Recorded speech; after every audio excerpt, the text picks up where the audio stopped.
and all of the things. Yes. I'm sorry. All right, here we go. We're finishing up the sign of the 4 today.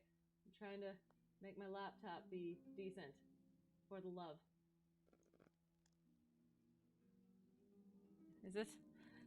Is the mic coming through the proper thing? Yo, how's it going? I think it is. Sorry.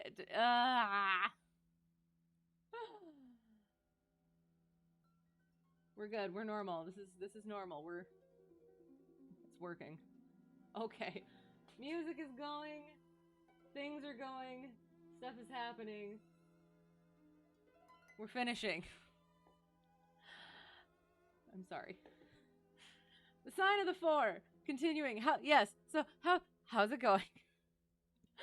Well, and then there was like a OBS disconnected, reconnection necessary and everything. So I'm a little worried about that, but with so far so good apart from that little hiccup right at the beginning.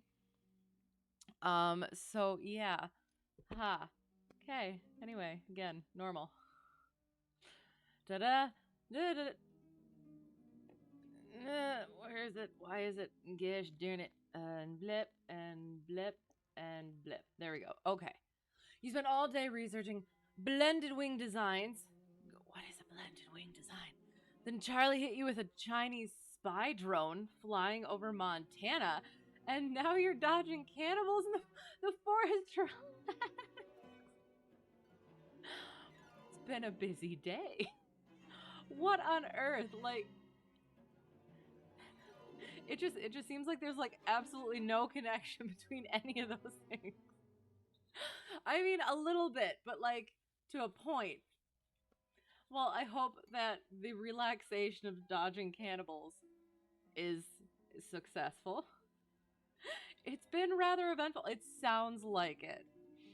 Well, I do. Again, I hope the dodging of cannibals contributes to a most restful come down from all of that stuff of the day. All right, we'll get into it. Where were we at? What were we doing? So right before this, so it was the sign of the 4. Oh shoot. We met Mary Morstan, ?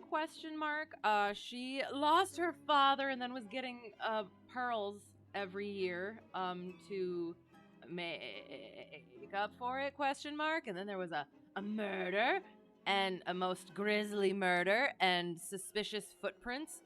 And then there was a dog, Toby, and as we saw, gosh darn it, right up here, he was sniffing the things out, but he ended up mistaking a tar barrel for the footprint of one of the criminals.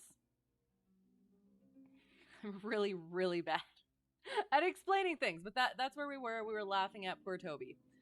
So that's where we're at. Water. The blended wing body. Okay, blended wing body design is straightforward. It blends the wings, with the body of the aircraft. The end result is the entirety of the aircraft acts as an airfoil, reducing drag and increasing lift. So, in the sense of what? Like, so it's all one piece? So it's not sticking the wings on after the fact. It's like one piece. That's the blending.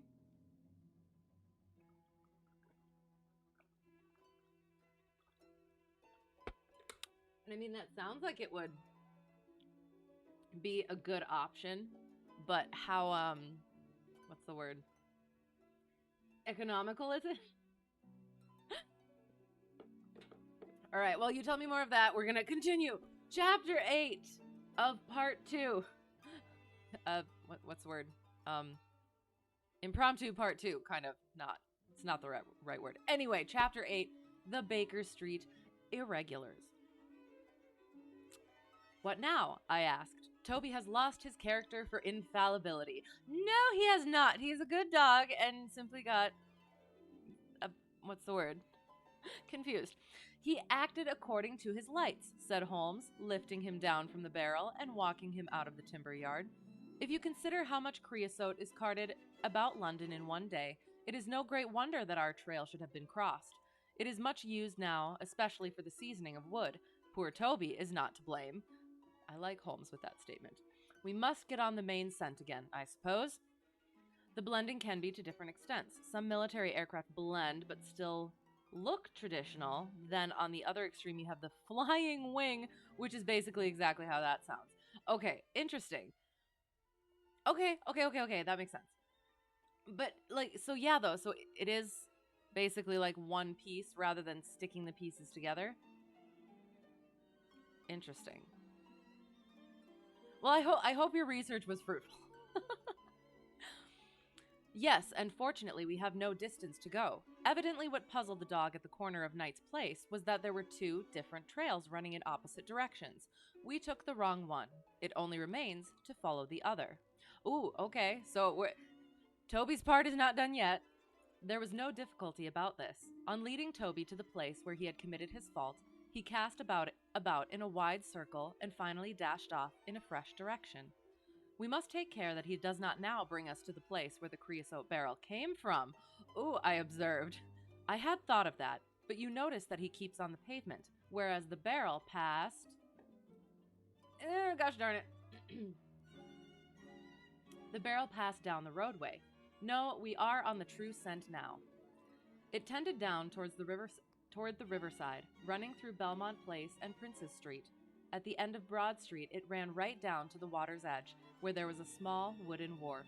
Toby led us to the very edge of this, and there stood whining, looking out on the dark current beyond. Dang it! We are out of luck, said Holmes. They have taken to a boat here. Several small punts and skiffs were lying about in the water and on the edge of the wharf.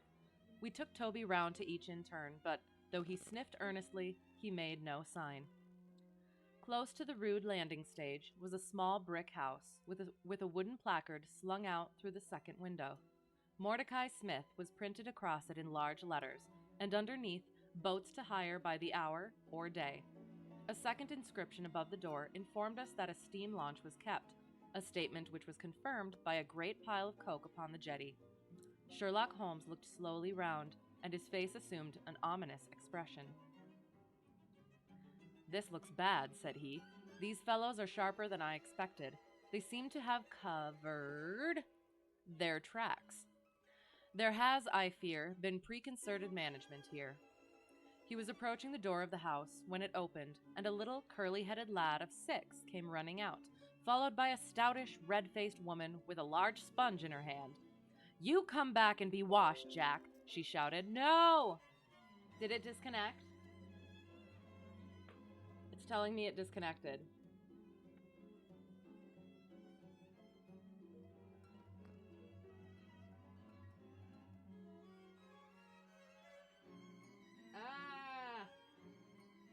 Are we back? Oh no! Frickin'.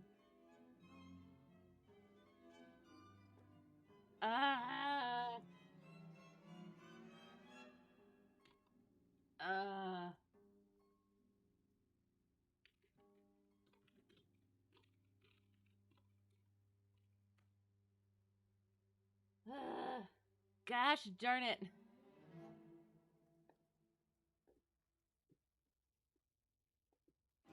So how do I redo? You're supposed to reconnect.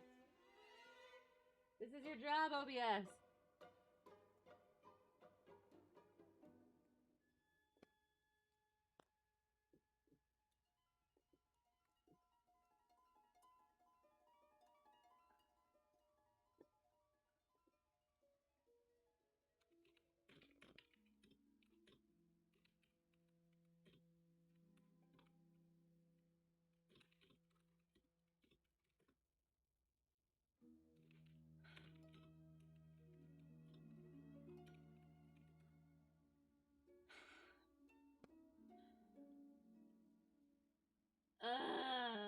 Gosh darn it. You're supposed to restart. Why aren't you refresh? Oh, reconnecting in 5, 4, 3, 2, 1.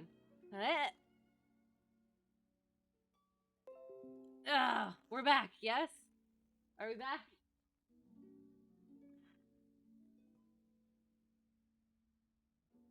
It said reconnection was successful.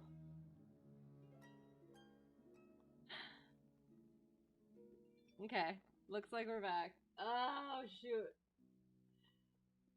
Hi, I wonder if a good old fashioned reboot would help.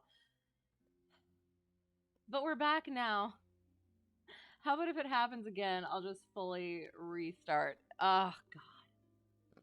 What happened to the stream? Hello, how's it going? It disconnected and had to reconnect itself, but it took a while, and we shall see.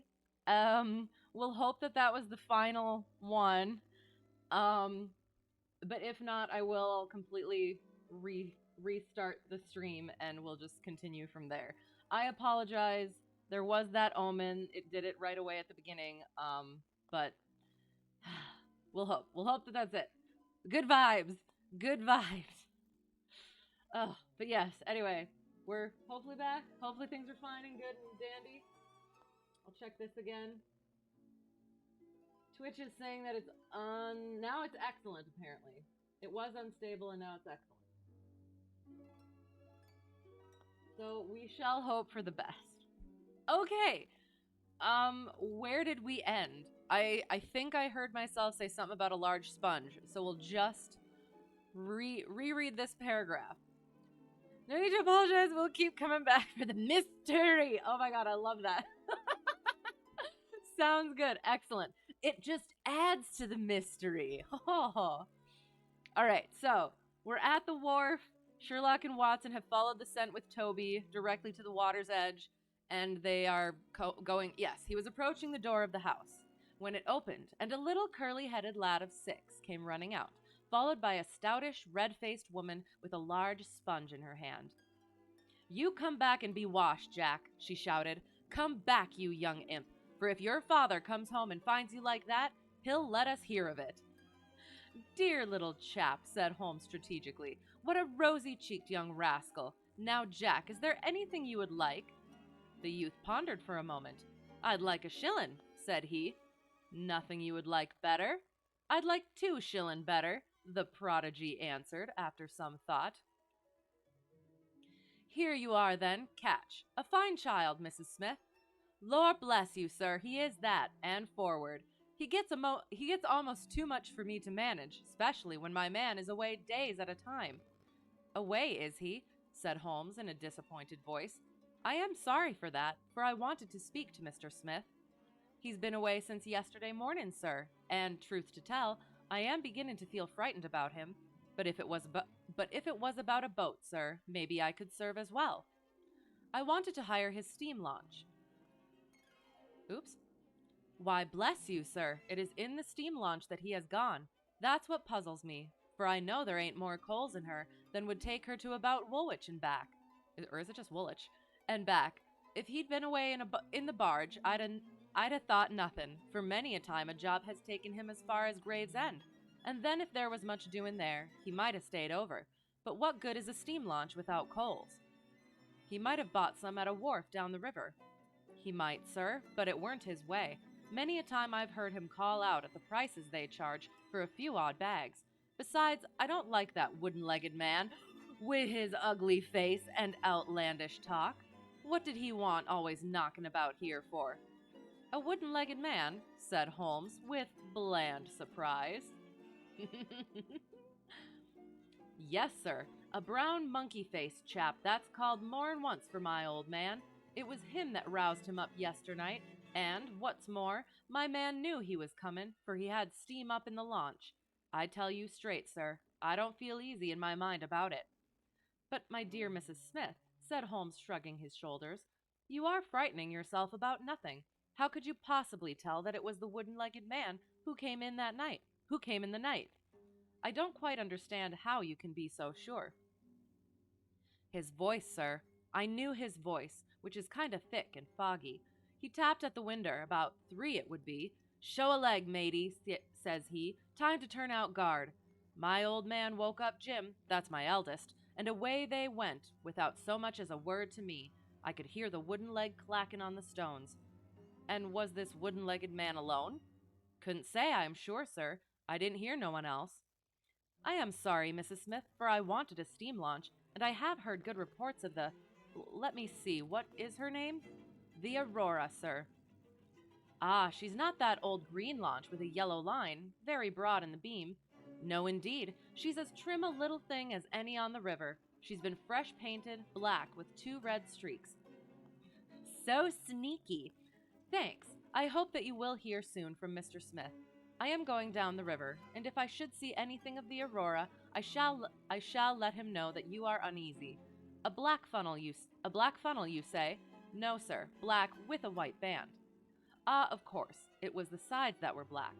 Good morning, Mrs. Smith. There is a boatman here with a wherry. With a wherry, Watson. We shall take it and cross the river. The main thing with people of that sort, said Holmes, as we sat in the sheets of the wherry, is never to let them think that their information can be of the slightest importance to you. If you do, they will instantly shut up like an oyster. If you listen to them under protest, as it were, you are very likely to get what you want. Our course now seems pretty clear, said I. What would you do, then? I would engage a launch and go down the river on the track of the Aurora. My dear fellow, it would be a colossal task. She may have touched at any wharf on either side of the stream between here and Greenwich. Below the bridge there is a perfect labyrinth of landing places for miles. It would take you days and days to exhaust them if you set about it alone. Employ the police, then. No, I shall probably call Athelney Jones in at the last moment. He is not a bad fellow, and I should not like to do anything which would injure him professionally. But I have a fancy for working it out myself, now that we have gone so far. Could we advertise, then, asking for information from wharfingers? Worse and worse. Our men would know that the chase was hot at their heels, and they would be off out of the country. As it is, they are likely enough to leave, but as long as they think they are perfectly safe, they will be in no hurry. Jones's energy will be of use to us there, for his view of the case is sure to push itself into the daily press, and the runaways will think that everyone is off on the wrong scent. What are we to do, then? I asked, as we landed near Millbank Penitentiary. Take this hansom, drive home, have some breakfast, and get an hour's sleep. It is quite on the cards that we may be afoot tonight again. The game's afoot! Stop at a telegraph office, cabby. We will keep Toby, for he may be of use to us yet. Yes! We pulled up at the Great Peter Street post office, and Holmes dispatched his wire. Whom do you think that is to? He asked, as we resumed our journey. I am sure I don't know. Oops. You remember the Baker Street Division of the Detective Police Force whom I employed in the Jefferson Hope case? Well, said I, laughing, this is just the case where they might be invaluable. If they fail, I have other resources, but I shall try them first. That wire was to my dirty little Lieutenant Wiggins, and I expect that he and his gang will be with us before we have finished our breakfast. It was between 8 and 9 o'clock now, and I was conscious of a strong reaction after the successive excitements of the night. I was limp and weary, befogged in mind and fatigued in body. I had not the professional enthusiasm which carried my companion on, nor could I look at the matter as a mere abstract intellectual problem.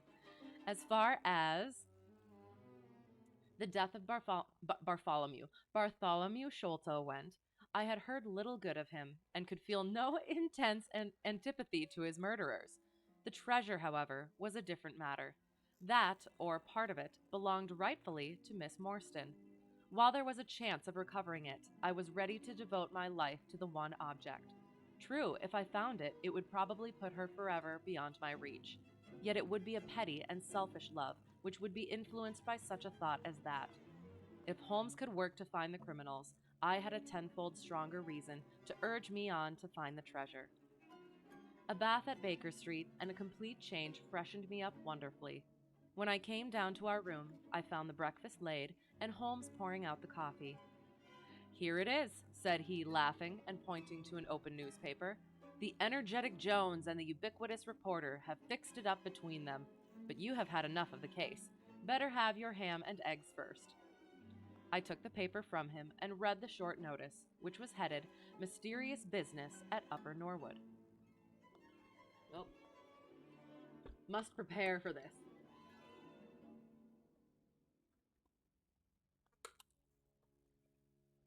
Okay. Hem hem. About 12 o'clock last night, said the Standard, Mr. Bartholomew Sholto of Pondicherry Lodge, Upper Norwood, was found dead in his room under circumstances which point to foul play. As far as we can learn, no actual traces of violence were found upon Mr. Sholto's person, but a valuable collection of Indian gems, which the deceased gentleman had inherited from his father, has been carried off. The discovery was first made by Mr. Sherlock Holmes and Dr. Watson, who had called at the house with Mr. Thaddeus Sholto, brother of the deceased. By a singular piece of good fortune, Mr. Athelney Jones, the well-known member of the detective police force, happened to be at the Norwood police station and was on the ground within half an hour of the first alarm. His trained and experienced faculties were at once directed towards the detection of the criminals, with the gratifying result that the brother, Thaddeus Sholto, has already been arrested, together with the housekeeper, Mrs. Burnstone, an Indian butler named Lal Rao, and a porter, or gatekeeper, named McMurdo. It is quite certain that the thief, or thieves, were well acquainted with the house, for Mr. Jones's well-known technical knowledge and his powers of minute observation have enabled him to prove conclusively that the miscreants could not have entered by the door or by the window, but must have made their way across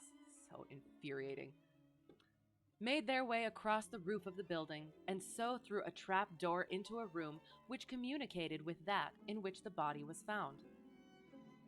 This fact, which has been very clearly made out, proves conclusively that it was no mere haphazard burglary.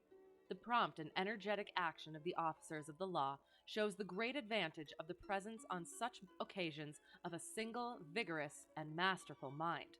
We cannot but think that it supplies an argument to those who would wish to see our detectives more decentralized, and so brought into closer and more effective touch with the cases which it is their duty to investigate. Ugh. Isn't it gorgeous? Said Holmes, grinning over his coffee cup. What do you think of it? I think that we have had a close shave ourselves of being arrested for the crime. Oh no, that's fair. So do I. I wouldn't answer for our safety now if he should happen to have another of his attacks of energy. At this moment, there was a loud ring at the bell, and I could hear Mrs. Hudson, our landlady, raising her voice in a wail of expostulation and dismay. By heaven, Holmes, I said, half rising, I believe that they are really after us. No, it's not quite so bad as that. It is the unofficial force, the Baker Street Irregulars.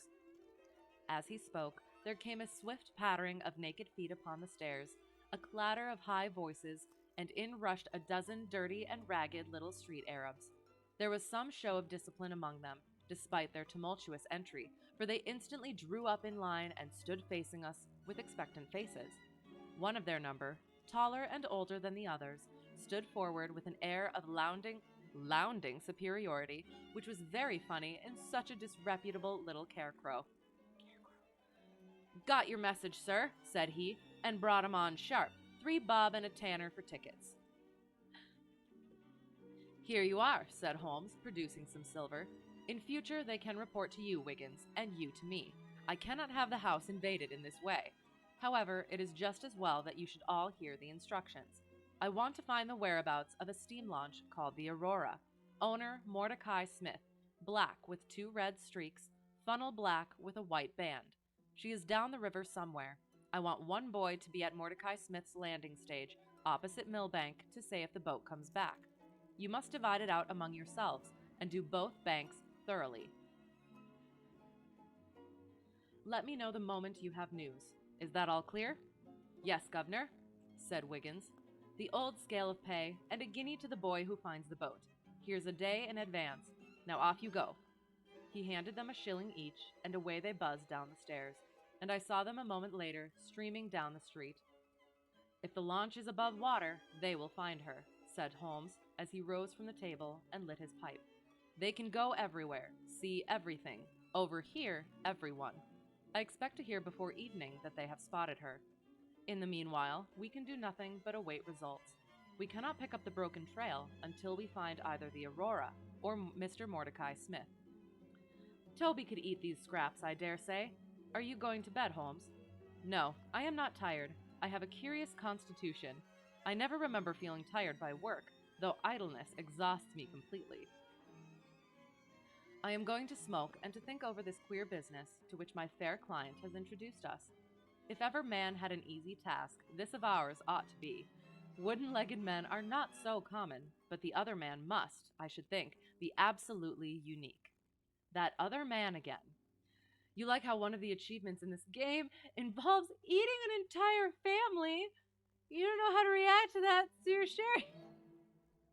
Thank you. Thank you for sharing that. So wait, you have to eat the family? So you became wait, a family of pigs maybe. No, he was bopping cannibals in the forest. But now he has become one. Yes, you eat an entire family of cannibals. How many is that? Oh, how the turntables. Or how the dinner table turns. Oh my god. You're not eating them. It's just an achievement it wants you to. Okay. Okay, sounds good. You're not eating them yet until you really want to get that achievement. That's gross. Yes, it is. But an achievement is an achievement, I guess. Oh gosh. Wow, okay. Was not expecting that. Well, I hope that the bonking of cannibals is still going well. I have no wish to make a mystery of him, to you anyway, but you must have formed your own opinion. Now, do consider the data. Diminutive footmarks, toes never fettered by boots, naked feet, stone-headed wooden mace, great agility, small poison darts. What do you make of all this? A savage, I exclaimed. Perhaps one of those Indians who were the associates of Jonathan Small. Hardly that, said he. When first I saw signs of strange weapons, I was inclined to think so, but the remarkable character of the footmarks caused me to reconsider my views. Some of the inhabitants of the Indian peninsula are small men, but none could have left such marks as that. The Hindu proper has long and thin feet. The sandal-wearing Mohammedan has the great toe well separated from the others, because the thong is commonly passed between. These little darts, too, could only be shot in one way. They are from a blowpipe. Now then, where are we to find our savage? South American? I hazarded. He stretched his hand up and took down a bulky volume from the shelf. This is the first volume of a gazetteer, which is now being published. It may be looked upon as the very latest authority. IDK, man, A1 is strong stuff and covers some gross stuff. But do you get A1 in the game? That's the question. Remember, gamers, war crimes are ethical once it's for an achievement. Of course it is. Yo, how's it going? How's it going? We are apparently, well, Sogan is eating cannibals or not yet, and we are learning potentially the identity or description of the second criminal in the Sign of the Four. Ah, shoot, what have I done? Oh god. Oh no. It was this side. Okay. No, is it going to leave that on there now? Oh, thank goodness. Okay, sorry. I did strange things. Good evening. How's it going?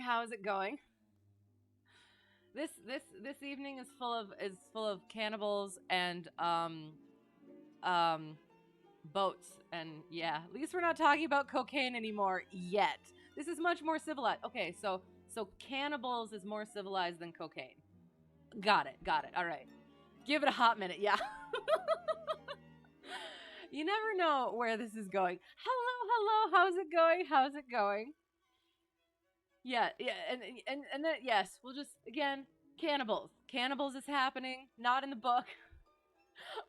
We're actually learning interesting things. Potentially the identity of the second criminal. But what if you take the cocaine right before you eat the cannibals? I was gonna go somewhere with that, but no. Yes, absolutely. Well, then it's slightly less okay than just eating the cannibals, apparently. So he's looking in a gazetteer, the very latest authority. What have we here? Andaman Islands, situated 340 miles to the north of Sumatra, in the Bay of Bengal. What's all this? Moist climate, coral reefs, sharks, Port Blair, convict barracks, Rutland Island, cottonwoods. Ah, here we are. The Aborigines of the Andaman Islands may perhaps claim the distinction of being the smallest race upon this earth, though some anthropologists prefer the Bushmen of Africa, the Digger Indians of America, and the Terra del Fuegians. The average height is rather below 4 feet, although many full-grown adults may be found who are very much smaller than this. They are a fierce, morose, and intractable people, though capable of forming most devoted friendships when their confidence has once been gained. Mark that, Watson. Now then, listen to this. They are naturally hideous, having large, misshapen heads, small, fierce eyes, and distorted features. Their feet and hands, however, are remarkably small. So intractable and fierce are they that all the efforts of the British official have failed to win them over in any degree. They have always been a terror to shipwrecked crews, braining the survivors with their stone-headed clubs or shooting them with their poisoned arrows. So I guess this actually kind of fits with it. How about you're learning interesting things as opposed to we're? We seem to be vigorously distractible tonight. Well, I hope there's some absorption happening on your end as well. But no, I'm having a great time. And again, apparently it kind of fits a little bit. Island stuff and yeah, poisoned arrows. These massacres are invariably concluded by a cannibal feast. There it is. So yes, we are. Cannibals is the theme of the night. Excellent. Nice, amiable people, Watson. If this fellow had been left to his own unaided devices, this affair might have taken an even more ghastly turn. I fancy that, even as it is, Jonathan Small would give a good deal not to have employed him. Look, you didn't ask for your plane to be destroyed and chased by naked cannibals. Yes, you did. You started the game. You did that in an effort to relax. And so here we are. You're relaxing by almost not quite eating cannibals, and we are relaxing by reading about cannibals and hearing about eating or not eating of cannibals. Good Lord. But how came he to have so singular a companion? Ah, that is more than I can tell. Since, however, we had already determined that Small had come from the Andamans, it is not so very wonderful that this islander should be with him. No doubt we shall know all about it in time. Look here, Watson, you look regularly done. Lie down there on the sofa and see if I can put you to sleep. He took up his violin from the corner, and, as I stretched myself out, he began to play some low, dreamy, melodious air. His own, no doubt, for he had a remarkable gift for improvisation. I have a vague remembrance of his gaunt limbs, his earnest face, and the rise and fall of his bow. Then I seemed to be floated peacefully away upon a soft sea of sound, until I found myself in dreamland, with the sweet face of Mary Morstan looking down upon me. Daw! If only it was that easy to fall asleep to some soothing melody. I don't know, maybe that's something that I need to try. End of chapter 8. To figure out which one it was. Ugh. Can't believe we went from cocaine to cannibals. 1 week after another. Ugh. Chapter 9. A break in the chain. That doesn't sound good. It was late in the afternoon before I woke, strengthened and refreshed. Sherlock Holmes still sat exactly as I had left him, save that he had laid aside his violin and was deep in a book. He looked across at me as I stirred, and I noticed that his face was dark and troubled. "You have slept soundly," he said. "I feared that our talk would wake you." "I heard nothing," I answered. "Have you had fresh news, then?" "Unfortunately, no. I confess that I am surprised and disappointed. I expected something definite by this time. Wiggins has just been up to report. He says that no trace can be found of the launch. It is a provoking check, for every hour is of importance. Going from cocaine to cannibals seems like a natural progression of affairs, to be honest. Now that you say that, yes, I guess so. All right, fair, fair. Can I do anything? I am perfectly fresh now, and quite ready for another night's outing. No, we can do nothing. We can only wait. If we go ourselves, the message might come in our absence, and delay be caused. You can do what you will, but I must remain on guard. Then I shall run over to Camberwell and call upon Mrs. Cecil Forrester. She asked me to yesterday. On Mrs. Cecil Forrester? Asked Holmes, with the twinkle of a smile in his eyes. Well, of course, Miss Morstan, too. They were anxious to hear what happened. I would not tell them too much, said Holmes. Women are never to be entirely trusted. Not the best of them. Oh, no. They're on to us. I did not pause to argue over this atrocious sentiment. I shall be back in an hour or two, I remarked. All right, good luck. But I say, if you are crossing the river, you may as well return Toby, for I don't think it is at all likely that we shall have any use for him now. He's not. Tisk tisk? Do you trust me? I guess I can't really ask that. Fine, you can have your opinions and thoughts, whatever they may be, as atrocious as such a sentiment may be. And no, we're losing Toby. Gosh darn it. I was hoping that it would continue. Do you trust me? Absolutely not. Fair, fair. All right, touche. I took our mongrel accordingly and left him, dang it, together with a half-sovereign at the old naturalist's in Pinchin Lane. At Camberwell, I found Miss Morstan a little weary after her night's adventures, but very eager to hear the news. Mrs. Forrester, too, was full of curiosity. I told them all that we had done, suppressing, however, the more dreadful parts of the tragedy. Thus, although I spoke of Mr. Sholto's death, I said nothing of the exact manner and method of it. With all my omissions, however, there was enough to startle and amaze them. This feels like an application of double standards. It's the general nature of it. It's the general nature of it. I trust you to a degree. So now we know about women, but can Twitch streamers be trusted? No, absolutely not. Can Twitch chatters be trusted? No, you know what? Blanket, no one is to be trusted. That's fair. There we go. So you can say it about anyone and anything, and it will always be true. Because no one can be trusted ever. Probably not, yes. See? We're in agreement. It is a romance, cried Mrs. Forrester. An injured lady, $500,000 in treasure, a black cannibal, and a wooden-legged ruffian. They take the place of the conventional dragon or wicked earl. And two knight-errants to the rescue, added Miss Morstan, with a bright glance at me. Why, Mary, your fortune depends upon the issue of this search. I don't think that you are nearly excited enough. Just imagine what it must be to be so rich, and to have the world at your feet.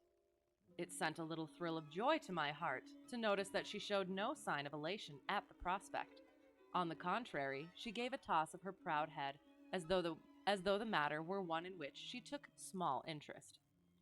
It is for Mr. Thaddeus Sholto that I am anxious, she said.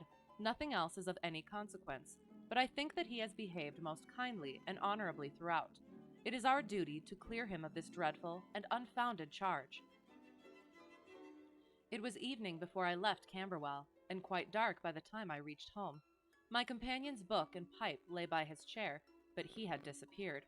I looked about in the hope of seeing a note, but there was none.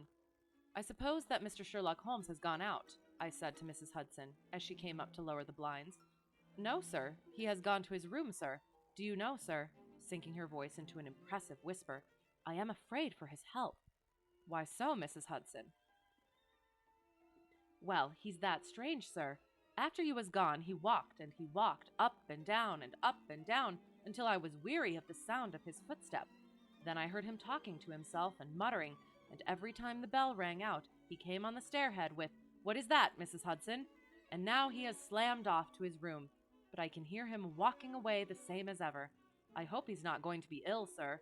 I ventured to say something to him about cooling medicine, But he turned on me, sir, with such a look that I don't know how ever I got out of the room. Can be trusted to do what, though? We can be trusted to grab the steering wheel of this stream and jerk it violently off into the ditch for a few fleeting moments of irresponsible sadism in regard to your deducing story tale. This is true. That is true. It's all relative, and it depends on the circumstances surrounding the question. So yes, that is absolutely true.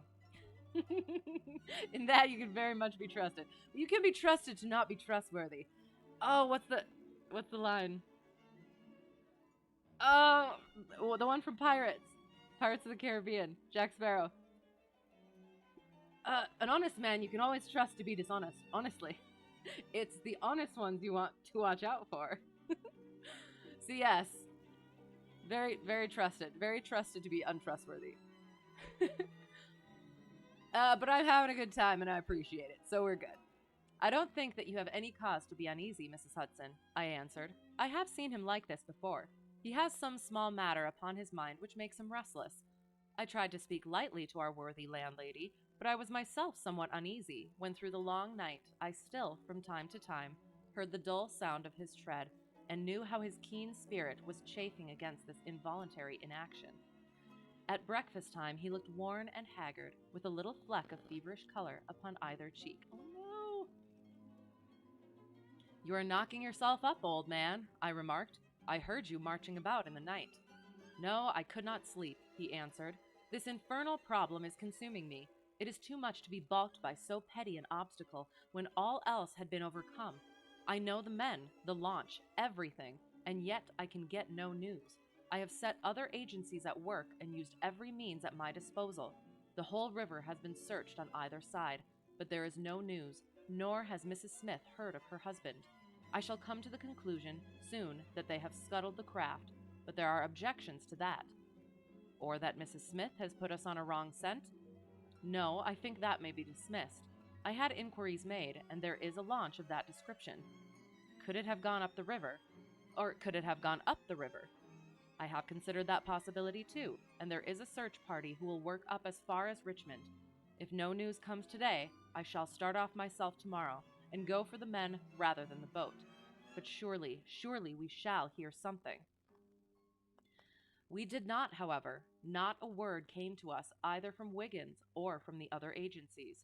There were articles in most of the papers upon the Norwood tragedy. They all appeared to be rather hostile to the unfortunate Thaddeus Sholto. No fresh details were to be found, however, in any of them, save that an inquest was to be held upon the following day. I walked over to Camberwell in the evening to report our ill success to the ladies, and on my return I found Holmes dejected and somewhat morose. He would hardly reply to my questions, and busied himself all evening in an abstruse chemical analysis which involved much heating of retorts and distilling of vapors, ending at last in a smell which fairly drove me out of the apartment. Up to the small hours of the morning, I could hear the clinking of his test tubes, which told me that he was still engaged in his malodorous experiment. In the early dawn, I woke with a start, and was surprised to find him standing by my bedside, clad in a rude sailor dress with a pea jacket and a coarse red scarf round his neck. I am off down the river, Watson, said he. I have been turning it over in my mind, and I can see only one way out of it. It is worth trying at all events. Surely I can come with you then, said I. No, you can be much more useful if you will remain here as my representative.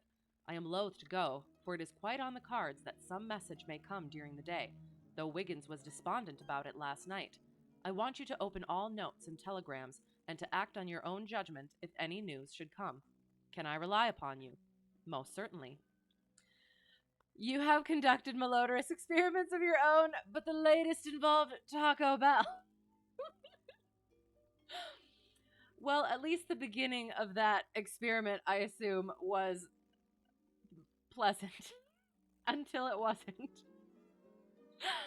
Hello, how is it going? Is that a banana with limbs and a face? I like it, very nice. Authentic spicy Mexican food does a pretty good job of that. And malodorous experiments, that's one way to call it. But that's why I love this sort of this sort of writing because you can say things like that, but in such a nice way that it's still pleasant to the ear. So yes, definitely. Is that a chicken protruding from my body? No, I am riding the chicken, of course.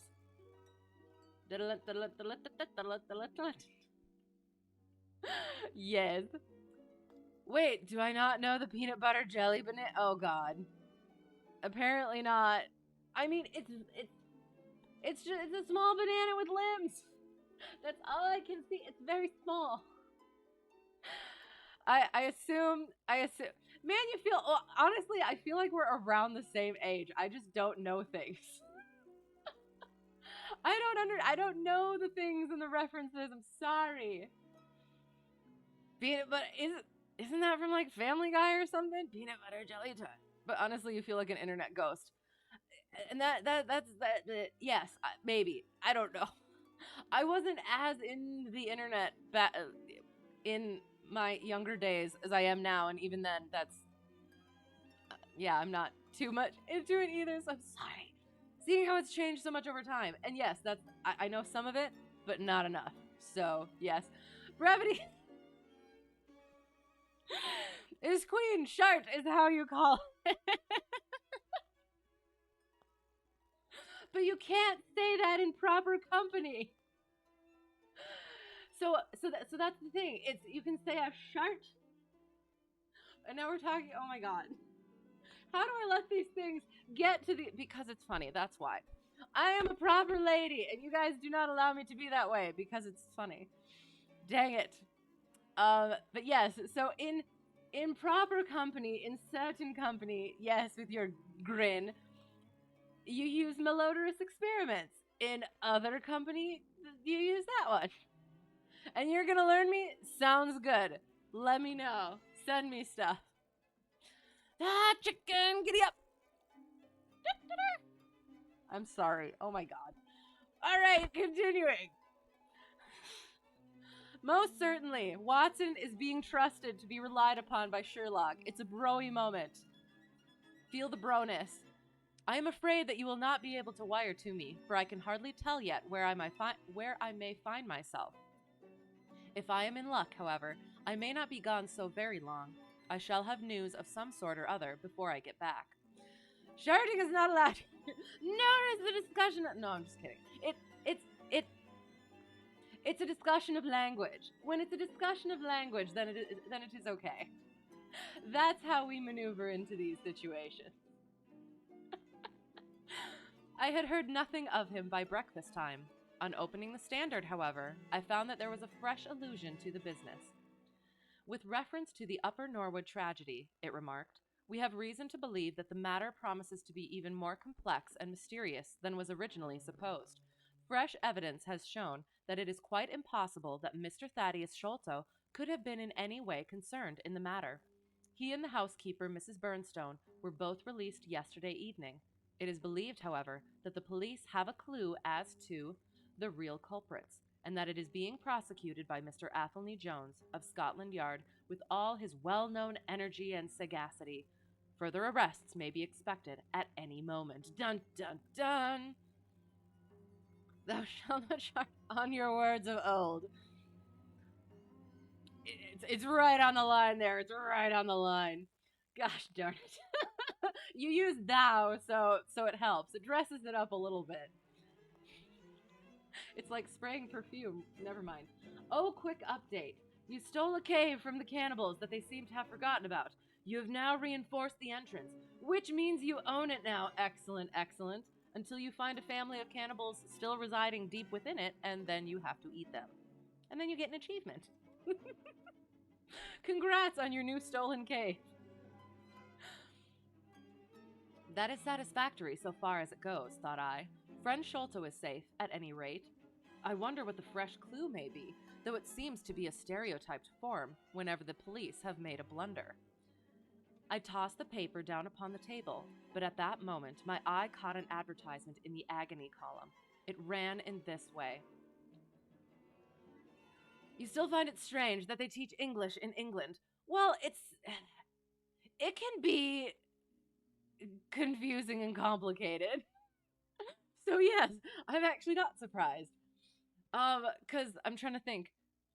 There was like a college test in, yeah, like a high level Spanish course in my high school that ended in a test that even like native Spanish speakers would have trouble passing or at least getting like high grades on, because there's so much of language, even if you speak it, that you don't use.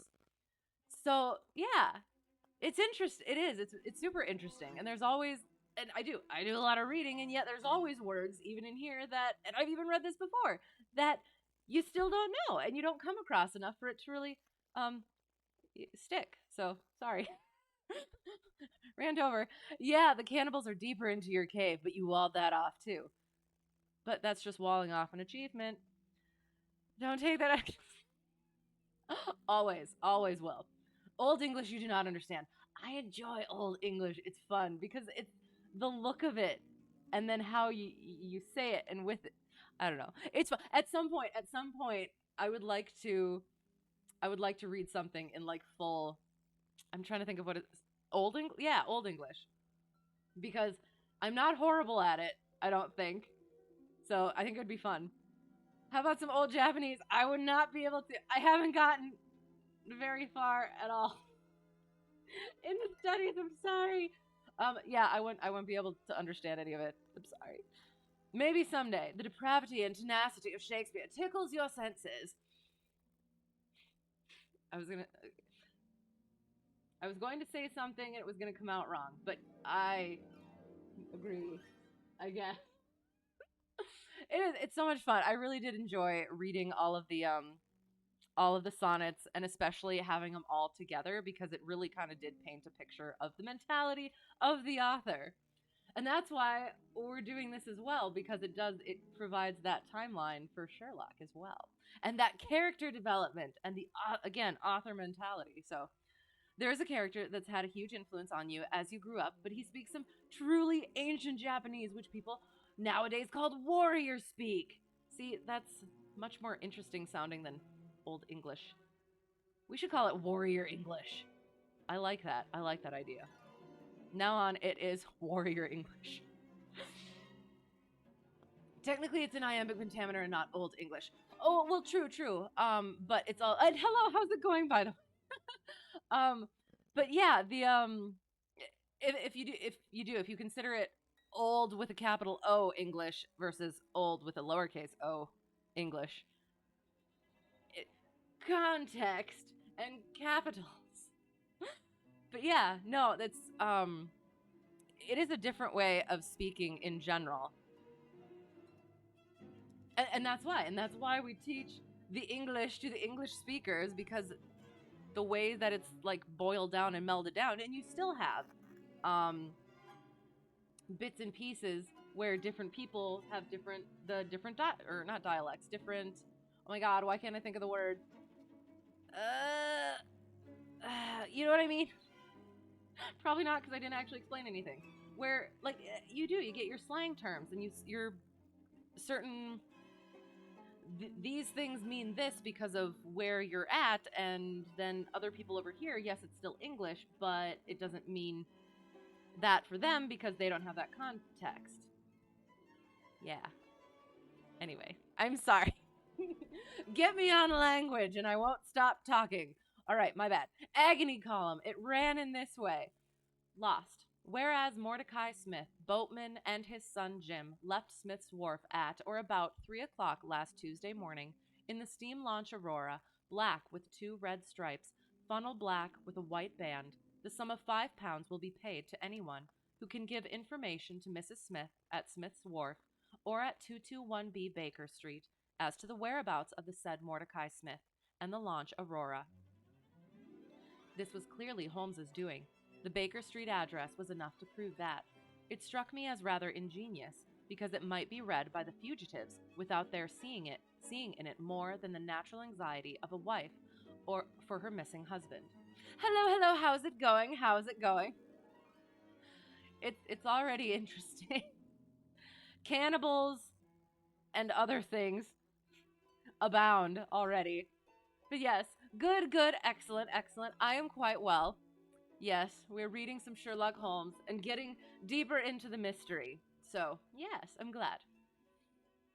It was a long day. Every time that a knock came to the door or a sharp step passed in the street, I imagined that it was either Holmes returning or an answer to his advertisement. I tried to read, but my thoughts would wander off to our strange quest and to the ill assorted and villainous pair whom we were pursuing. Could there be, I wondered, some radical flaw in my companion's reasoning? Might he be suffering from some huge self deception? Was it not possible that his nimble and speculative mind had built up this wild theory upon faulty premises? I had never known him to be wrong, and yet the keenest reasoner may occasionally be deceived. He was likely, I thought, to fall into error through the over refinement of his logic. His preference for a subtle and bizarre explanation when a plainer and more commonplace one lay ready to his hand.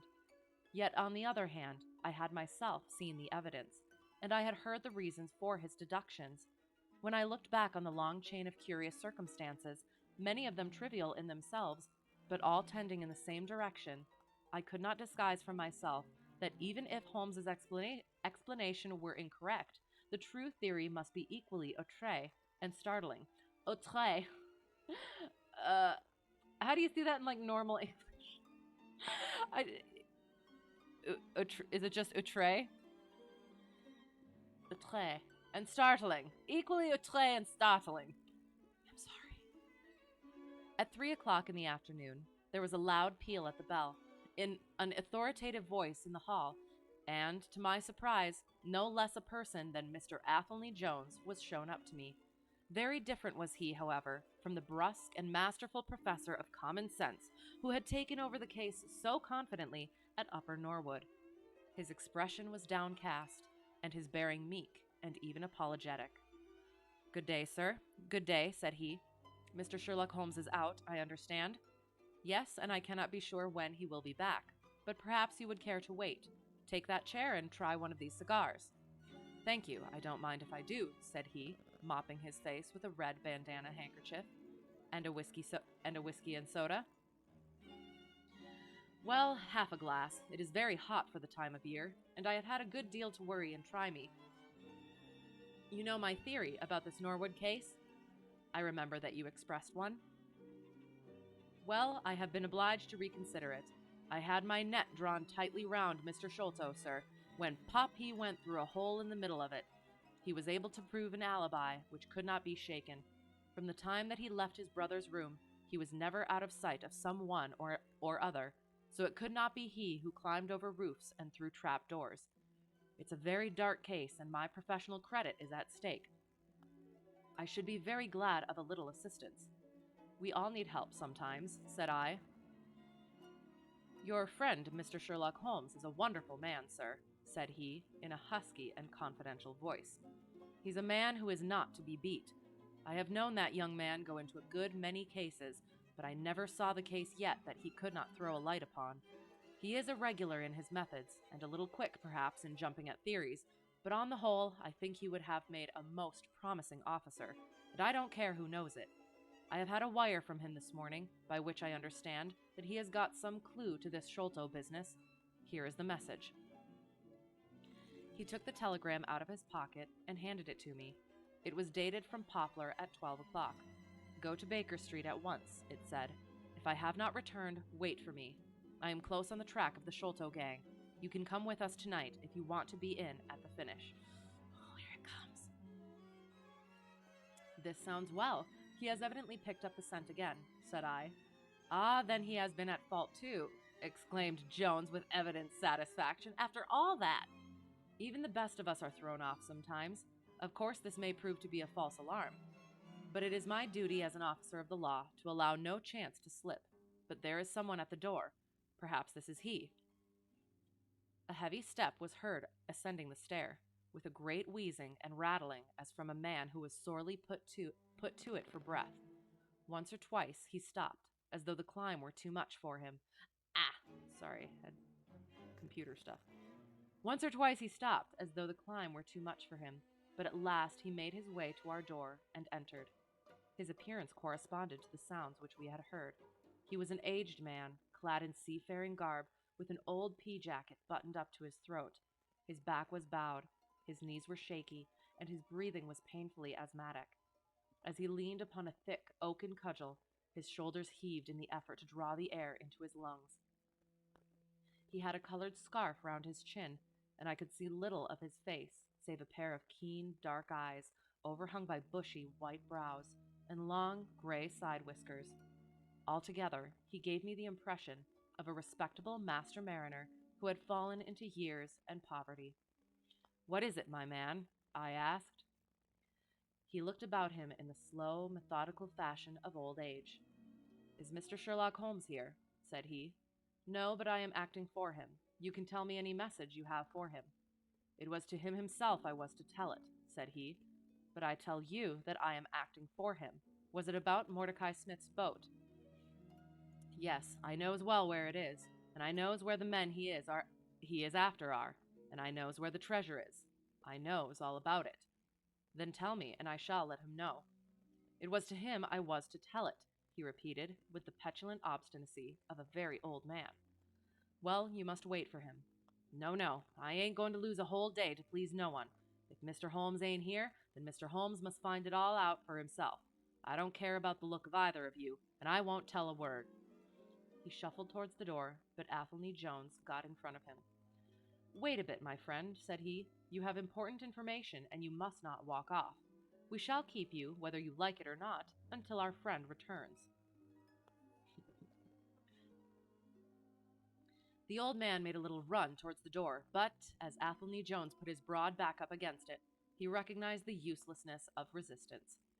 "Pretty sort of treatment, this," he cried, stamping his stick. "I come here to see a gentleman, and you two, who I never saw in my life, seize me and treat me in this fashion." "You will be none the worse," I said. "We shall recompense you for the loss of your time. Sit over here on the sofa, and you will not have long to wait." He came across sullenly enough, and seated himself with his face resting on his hands. Jones and I resumed our cigars and our talk. Suddenly, however, Holmes's voice broke in upon us. "I think you might offer me a cigar, too," he said. We both started in our chairs. There was Holmes sitting close to us, with an air of quiet amusement. Little stinker. "Holmes!" I exclaimed. "You here? But where is the old man?" "Here is the old man," said he, holding out a heap of white hair. "Here he is, wig, whiskers, eyebrows, and all. I thought my disguise was pretty good, but I hardly expected that it would stand that test." "Ah, you rogue!" cried Jones, highly delighted. "You would have made an actor, and a rare one. You had the proper workhouse cough, and those weak legs of yours are worth £10 a week. I thought I knew the glint of your eye, though. You didn't get away from us so easily, you see." "I have been working in that get-up all day," said he, lighting his cigar. "You see, a good many of the criminal classes begin to know me, especially since our friend here took to publishing some of my cases. Tisk tisk. So I can only go on the warpath under some simple disguise like this. You got my wire?" "Yes, that was what brought me here." "How has your case prospered?" "It has all come to nothing. I have had to release 2 of my prisoners, and there is no evidence against the other 2. "Ah." "Never mind. We shall give you 2 others in the place of them. But you must put yourself under my orders. You are welcome to all the official credit, but you must act on the line that I point out. Is that agreed?" "Entirely, if you will help me to the men." "Well then, in the first place, I shall want a fast police boat, a steam launch, to be at the Westminster Stairs at 7 o'clock. "That is easily managed. There is always one about there, but I can step across the road and telephone to make sure. Then I shall want 2 stanch men, in case of resistance. There will be 2 or 3 in the boat. What else? When we secure the men, we shall get the treasure. I think that it would be a pleasure to my friend here to take the box round to the young lady, to whom half of it rightfully belongs. Let her be the first to open it. Eh, Watson?" "It would be a great pleasure to me." "Rather an irregular proceeding," said Jones, shaking his head. "However, the whole thing is irregular, and I suppose we must wink at it. The treasure must afterwards be handed over to the authorities until after the official investigation." "Certainly, that is easily managed. One other point. I should much like to have a few details about this matter from the lips of Jonathan Small himself. You know I like to work the detail of my cases out. There is no objection to my having an unofficial interview with him, either here in my rooms or elsewhere, as long as he is efficiently guarded. Well, you are master of the situation. I have had no proof yet of the existence of this Jonathan Small. However, if you can catch him, I don't see how I can refuse you an interview with him. That is understood, then? Perfectly. Is there anything else? Only that I insist upon your dining with us. It will be ready in half an hour. I have oysters and a brace of grouse, with something a little choice in white wines. Watson, you have never yet recognized my merits as a housekeeper. Oh, gosh. End of chapter 9, beginning of chapter 10. Ooh.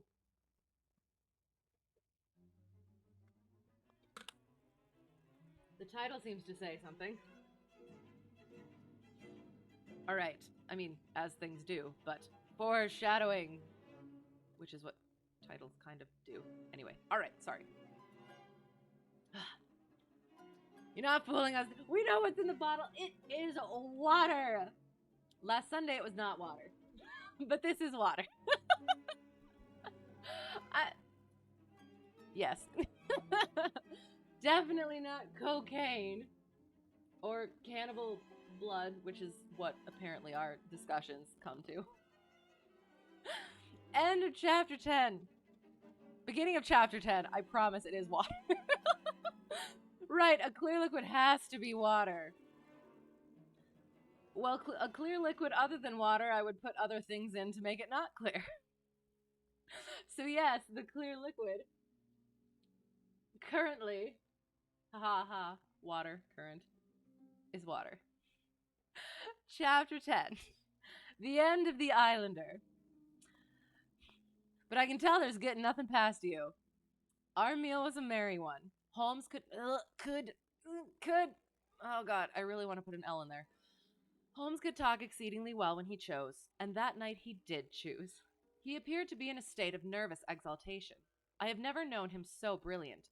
He spoke on a quick succession of subjects, on miracle plays, on medieval pottery, on Stradivarius violins, on the Buddhism of Ceylon, and on the warships of the future. Warships of the future. Handling each as though he had made a special study of it. His bright humor marked the reaction from his black depression of the preceding days. Athelney Jones proved to be a sociable soul in his hours of relaxation, and faced his dinner with the air of a bon vivant. For myself, I felt elated at the thought that we were nearing the end of our task. Don't get ahead of yourself. And I caught something of Holmes's gaiety. None of us alluded during dinner to the cause which had brought us together. When the cloth was cleared, Holmes glanced at this watch and filled up 3 glasses with port. One bumper, said he, to the success of our little expedition. And now it is high time we were off.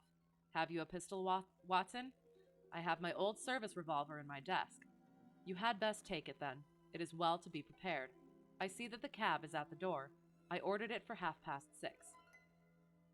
It was a little past 7 before we reached the Westminster Wharf, and found our launch awaiting us. Holmes eyed it critically. Is there anything to mark it as a police boat? Yes, that green lamp at the side.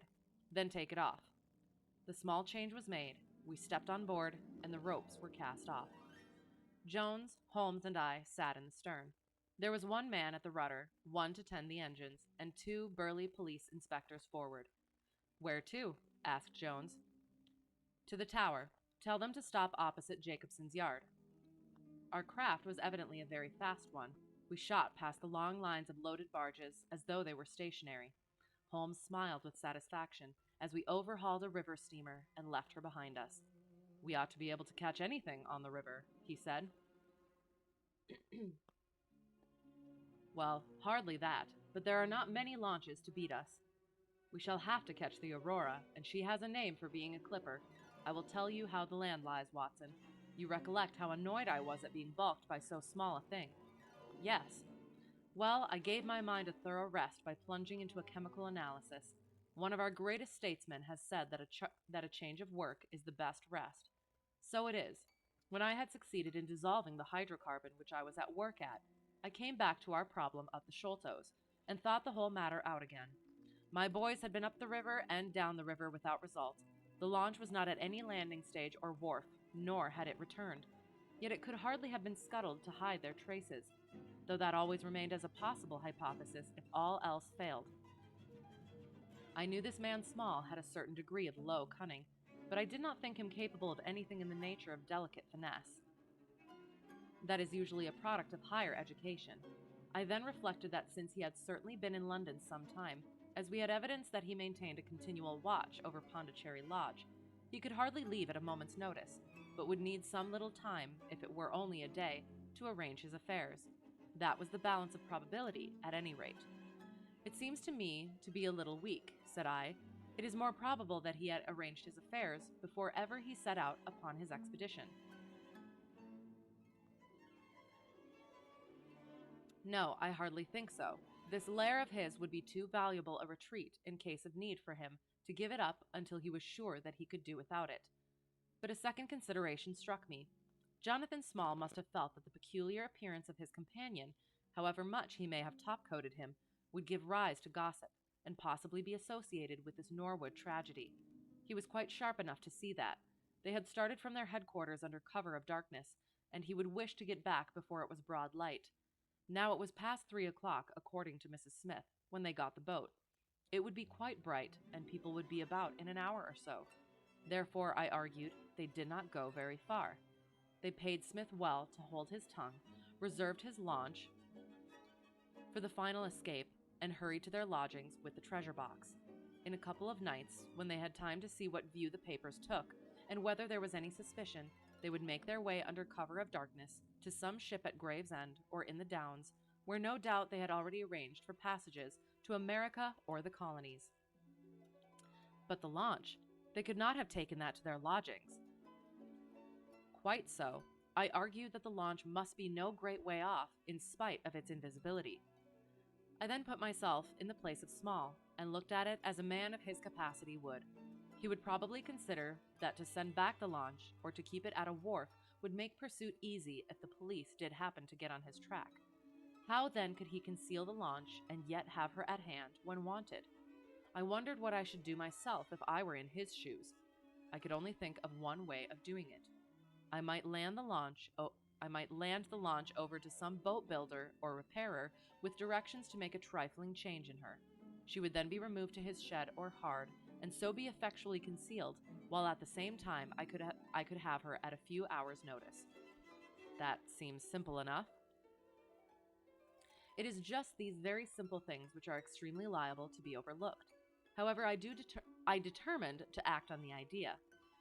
I started at once in this harmless seaman's rig, and inquired at all the yards down the river. I drew blank at 15, but at the 16th, Jacobson's, I learned that the Aurora had been handed over to them 2 days ago by a wooden-legged man, with some trivial directions as to her rudder. "There ain't naught amiss with her rudder," said the foreman. "There she lies, with the red streaks." At that moment, who should come down but Mordecai Smith, the missing owner. He was rather the worse for liquor. I should not, of course, have known him, but he bellowed out his name and the name of his launch. "I want her tonight at 8 o'clock, said he. 8 o'clock sharp, mind, for I have 2 gentlemen who won't be kept waiting. They had evidently paid him well, for he was very flush of money, chucking shillings about to the men. I followed him some distance, but he subsided into an alehouse. So I went back to the yard, and happening to pick up one of my boys on the way, I stationed him as a sentry over the launch. He is to stand at water's edge and wave his handkerchief to us when they start. We shall be lying off in the stream, and it will be a strange thing if we do not take men, treasure, and all. You have planned it all very neatly, whether they are the right men or not, said Jones. But if the affair were in my hands, I should have had a body of police in Jacobson's yard and arrested them when they came down. Which would have been never. This man Small is a pretty shrewd fellow. He would send a scout on ahead, and if anything made him suspicious, lie snug for another week. But you might have stuck to Mordecai Smith, and so been led to their hiding place, said I. In that case, I should have wasted my day. I think that it is 100 to 1 against Smith knowing where they live. As long as he has liquor and good pay, Why should he ask questions? They send him messages what to do. No, I thought over every possible course, and this is the best. While this conversation had been proceeding, he had been shooting the long series of bridges which span the Thames. As we passed the city, the last rays of the sun were gilding the cross upon the summit of St. Paul's. It was twilight before we reached the tower. That is Jacobson's yard, said Holmes, pointing to a bristle of masts and rigging on the Surrey side. Cruise gently up and down here under cover of this string of lighters. He took a pair of night glasses from his pocket and gazed some time at the shore. I see my sentry at his post, he remarked, but no sign of a handkerchief. Suppose we go downstream a short way and lie in wait for them, said Jones eagerly. We were all eager by this time, even the policemen and stokers, who had a very vague idea of what was going forward. We have no right to take anything for granted, Holmes answered. It is certainly 10 to 1 that they go downstream, but we cannot be certain. From this point, we can see the entrance of the yard, and they can hardly see us. It will be a clear night and plenty of light. We must stay where we are. See how the folks swarm over yonder in the gaslight. They are coming from work in the yard. Dirty-looking rascals, but I suppose every one has some little immortal spark concealed about him.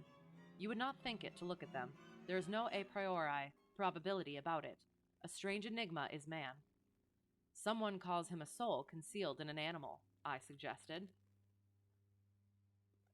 Winwood Reade is good upon the subject, said Holmes. He remarks that, while the individual man is an insoluble puzzle, in the aggregate he becomes a mathematical certainty.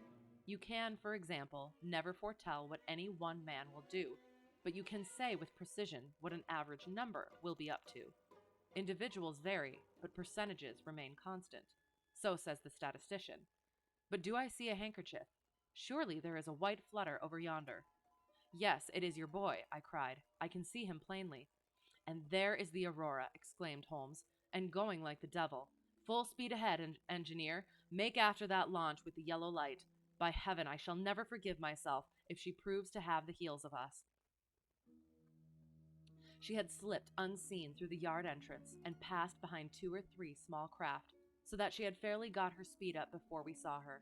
Now she was flying down the stream, near in to the shore, going at a tremendous rate. Jones looked gravely at her and shook his head. She is very fast, he said. I doubt if we shall catch her. We must catch her, cried Holmes between his teeth. Keep it on, stokers. Make her do all she can. If we burn the boat, we must have them. We were fairly after her now. The furnaces roared and the powerful engines whizzed and clanked like a great metallic heart.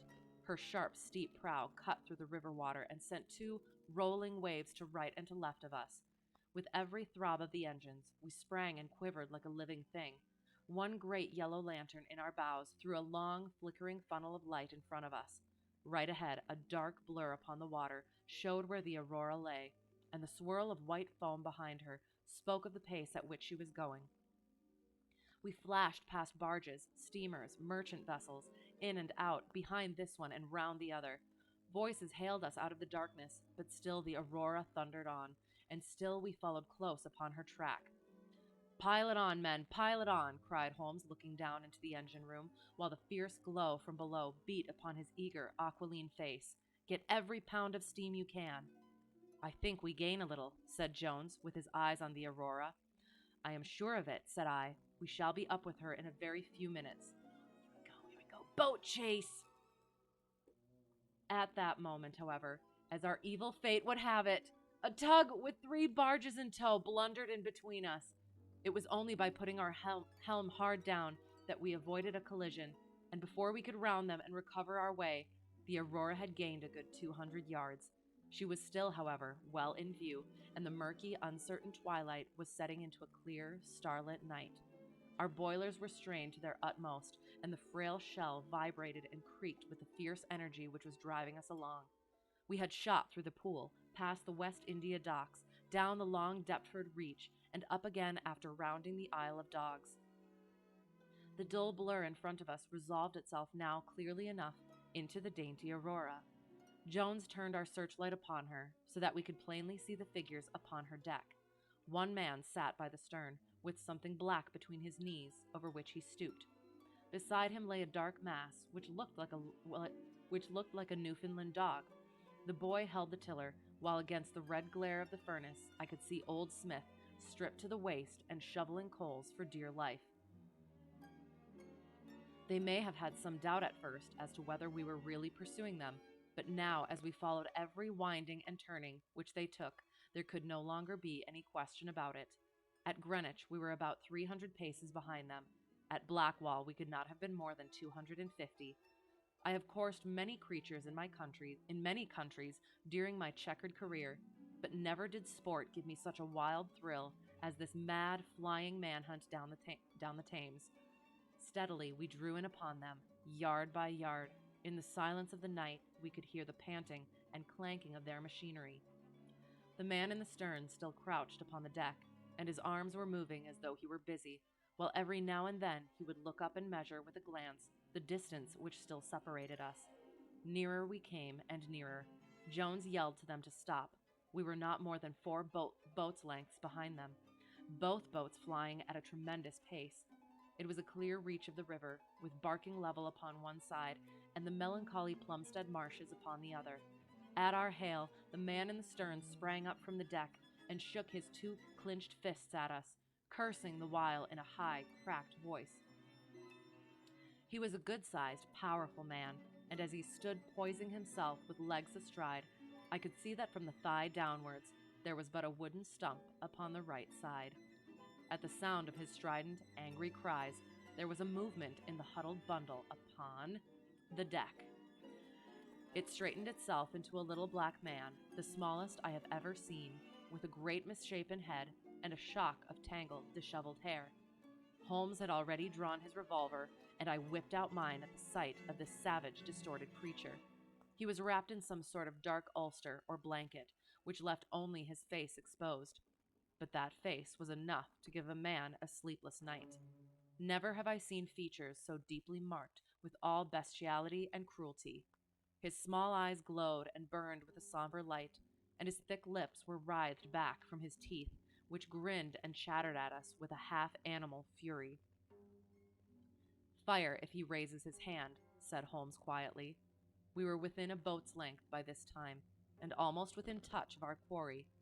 I can see the 2 of them now as they stood, the white man with his legs far apart, shrieking out curses, and the unhallowed dwarf with his hideous face and his strong yellow teeth gnashing at us in the light of our lantern.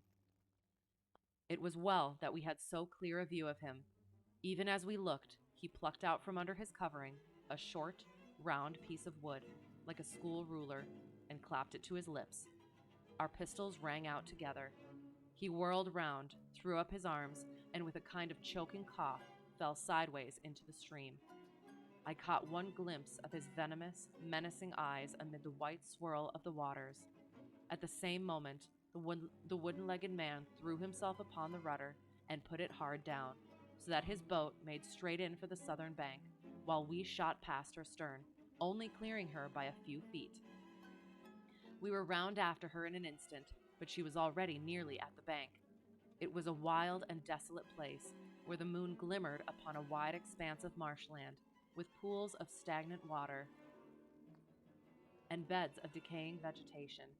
The launch, with a dull thud, ran up upon the mud bank, with her bow in the air and her stern flush with the water. The fugitive sprang out, but his stump instantly sank its whole length into the sodden soil. In vain he struggled and writhed. Not one step could he possibly take, either forwards or backwards. He yelled in impotent rage and kicked frantically into the mud with his other foot, but his struggles only bored his wooden pin the deeper into the sticky bank. When we brought our launch alongside, he was so firmly anchored that it was only by throwing the end of a rope over his shoulders that we were able to haul him out, and to drag him, like some evil fish, over our side. The 2 Smiths, father and son, sat sullenly in their launch, but came aboard meekly enough when commanded. The Aurora herself we hauled off and made fast to our stern. A solid iron chest of Indian workmanship stood upon the deck. This, there could be no question, was the same that had contained the ill-omened treasure of the Sholtos. There was no key, but it was of considerable weight, so we transferred it carefully to our own little cabin.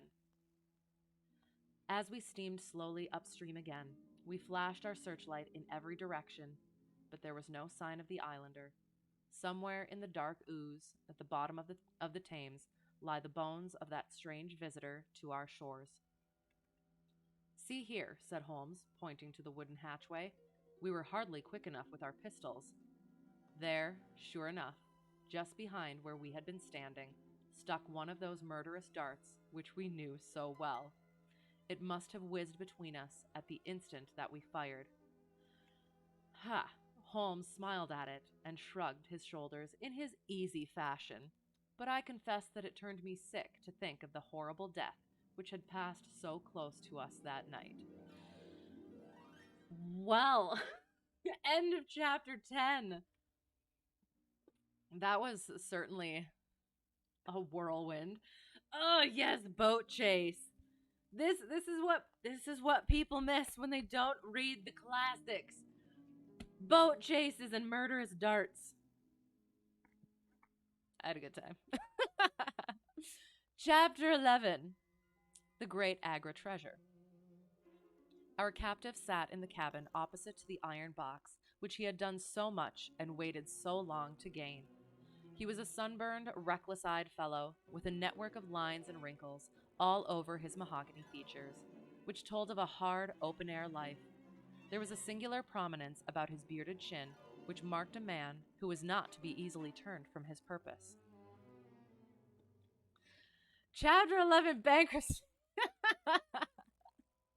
No, treasure, the exact opposite. His age may have been 50 or thereabouts, for his black, curly hair was thickly shot with gray. His face in repose was not an unpleasing one, though his heavy brows and aggressive chin gave him, as I had lately seen, a terrible expression when moved to anger. He sat now, with his handcuffed hands upon his lap, and his head sunk upon his breast, while he looked with his keen, twinkling eyes at the box which had been the cause of his ill-doings. It seemed to me that there was more sorrow than anger in his rigid and contained countenance. Once he looked up at me with a gleam of something like humor in his eyes. Well, Jonathan Small, said Holmes, lighting a cigar, I am sorry that it has come to this. And so am I, sir, he answered frankly. I don't believe that I can swing over the job. I give you my word on the book that I never raised hand against Mr. Sholto. It was that little hellhound Tonga who shot one of his cursed darts into him. I had no part in it, sir. I was as grieved as if it had been my blood relation.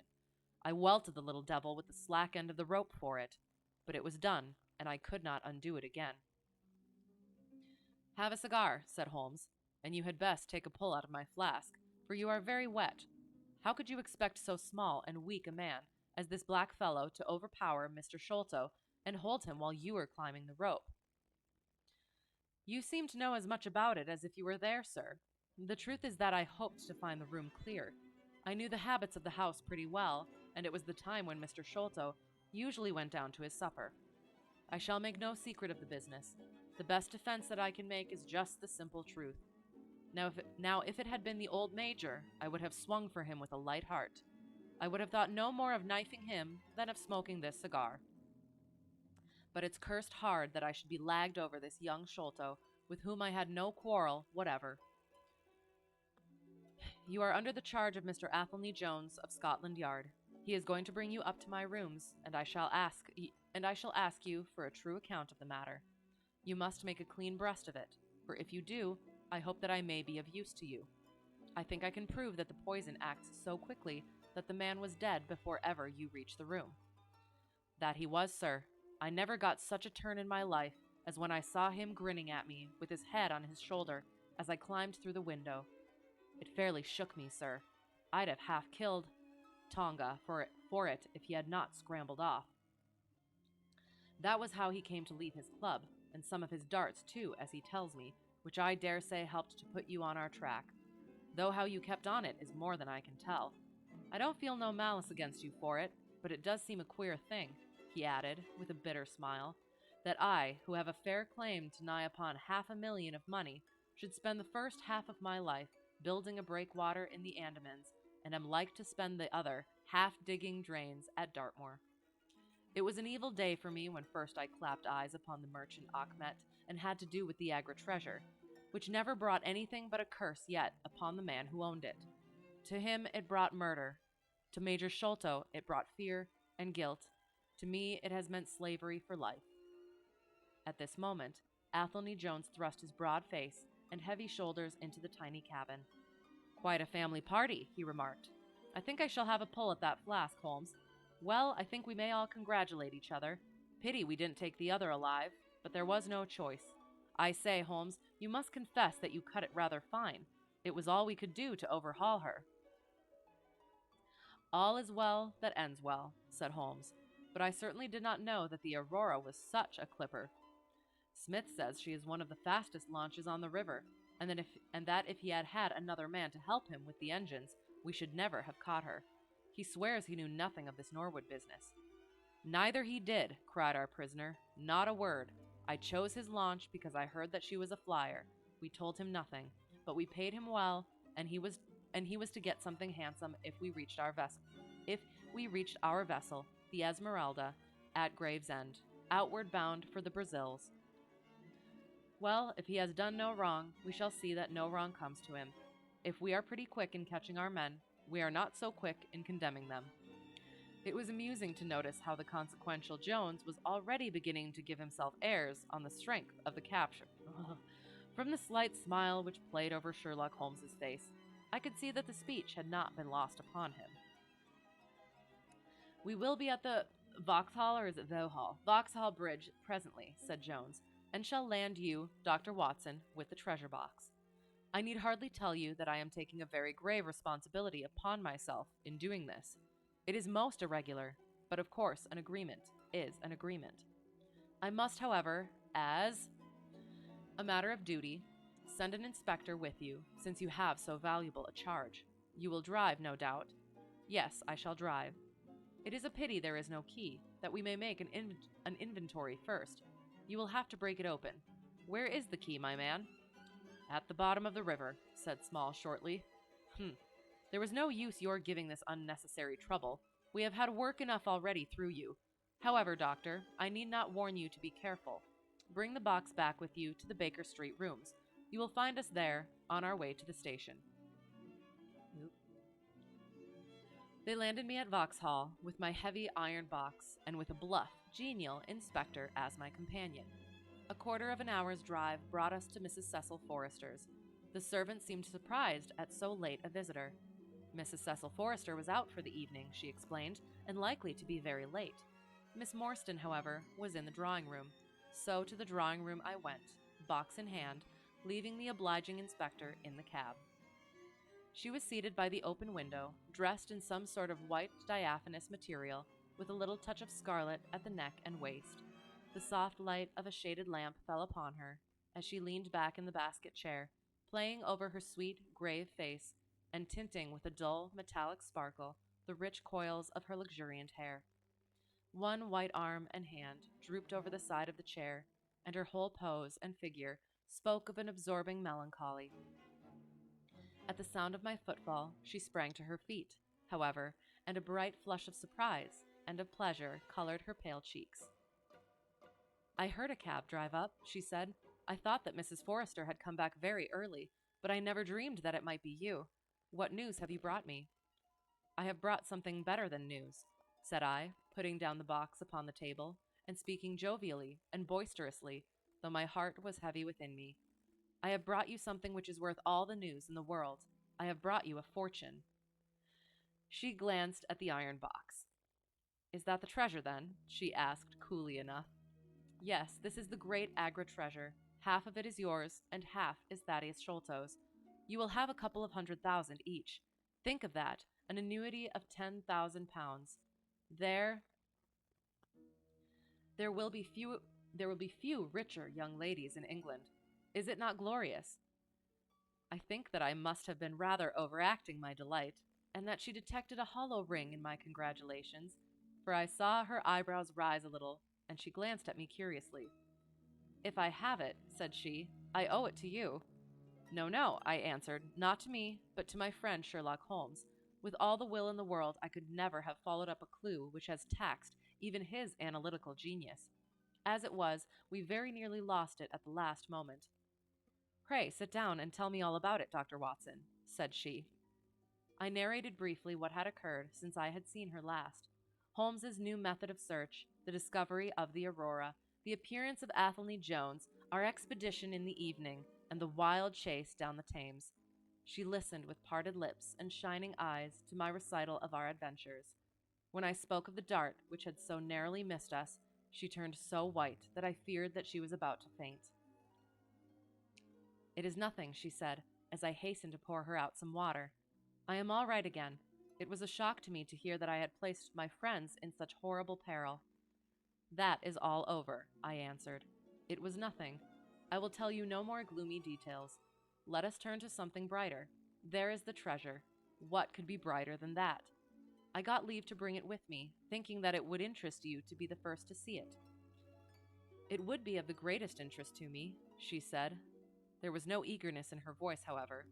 It had struck her, doubtless, that it might seem ungracious upon her part to be indifferent to a prize which had cost so much to win. What a pretty box, she said, stooping over it. This is Indian work, I suppose. Yes, it is Benares metalwork. And so heavy, she exclaimed, trying to raise it. The box alone must be of some value. Where is the key? Small threw it into the Thames, I answered. I must borrow Mrs. Forrester's poker. There was in the front a thick and broad hasp wrought in the image of a sitting Buddha. Under this I thrust the end of the poker and twisted it outward as a lever. The hasp sprang open with a loud snap. With trembling fingers I flung back the lid. We both stood gazing in astonishment. The box was empty. Oh no! What happened? No wonder that it was heavy. The ironwork was 2/3 of an inch thick all round. It was massive, well made, and solid, like a chest constructed to carry things of great price, but not one shred or crumb of metal or jewelry lay within it. It was absolutely and completely empty. At least they can sell the box. Yeah, sure, it might not be quite as much as the treasure within, but yeah, I got that. The treasure is lost, said Miss Morstan calmly. As I listened to the words and realized what they meant, a great shadow seemed to pass from my soul. I did not know how this Agra treasure had weighed me down until now that it was finally removed. It was selfish, no doubt, disloyal, wrong, but I could realize nothing save that the golden barrier was gone from between us. Thank God, I ejaculated from my very heart. She looked at me with a quick, questioning smile. Why do you say that? She asked.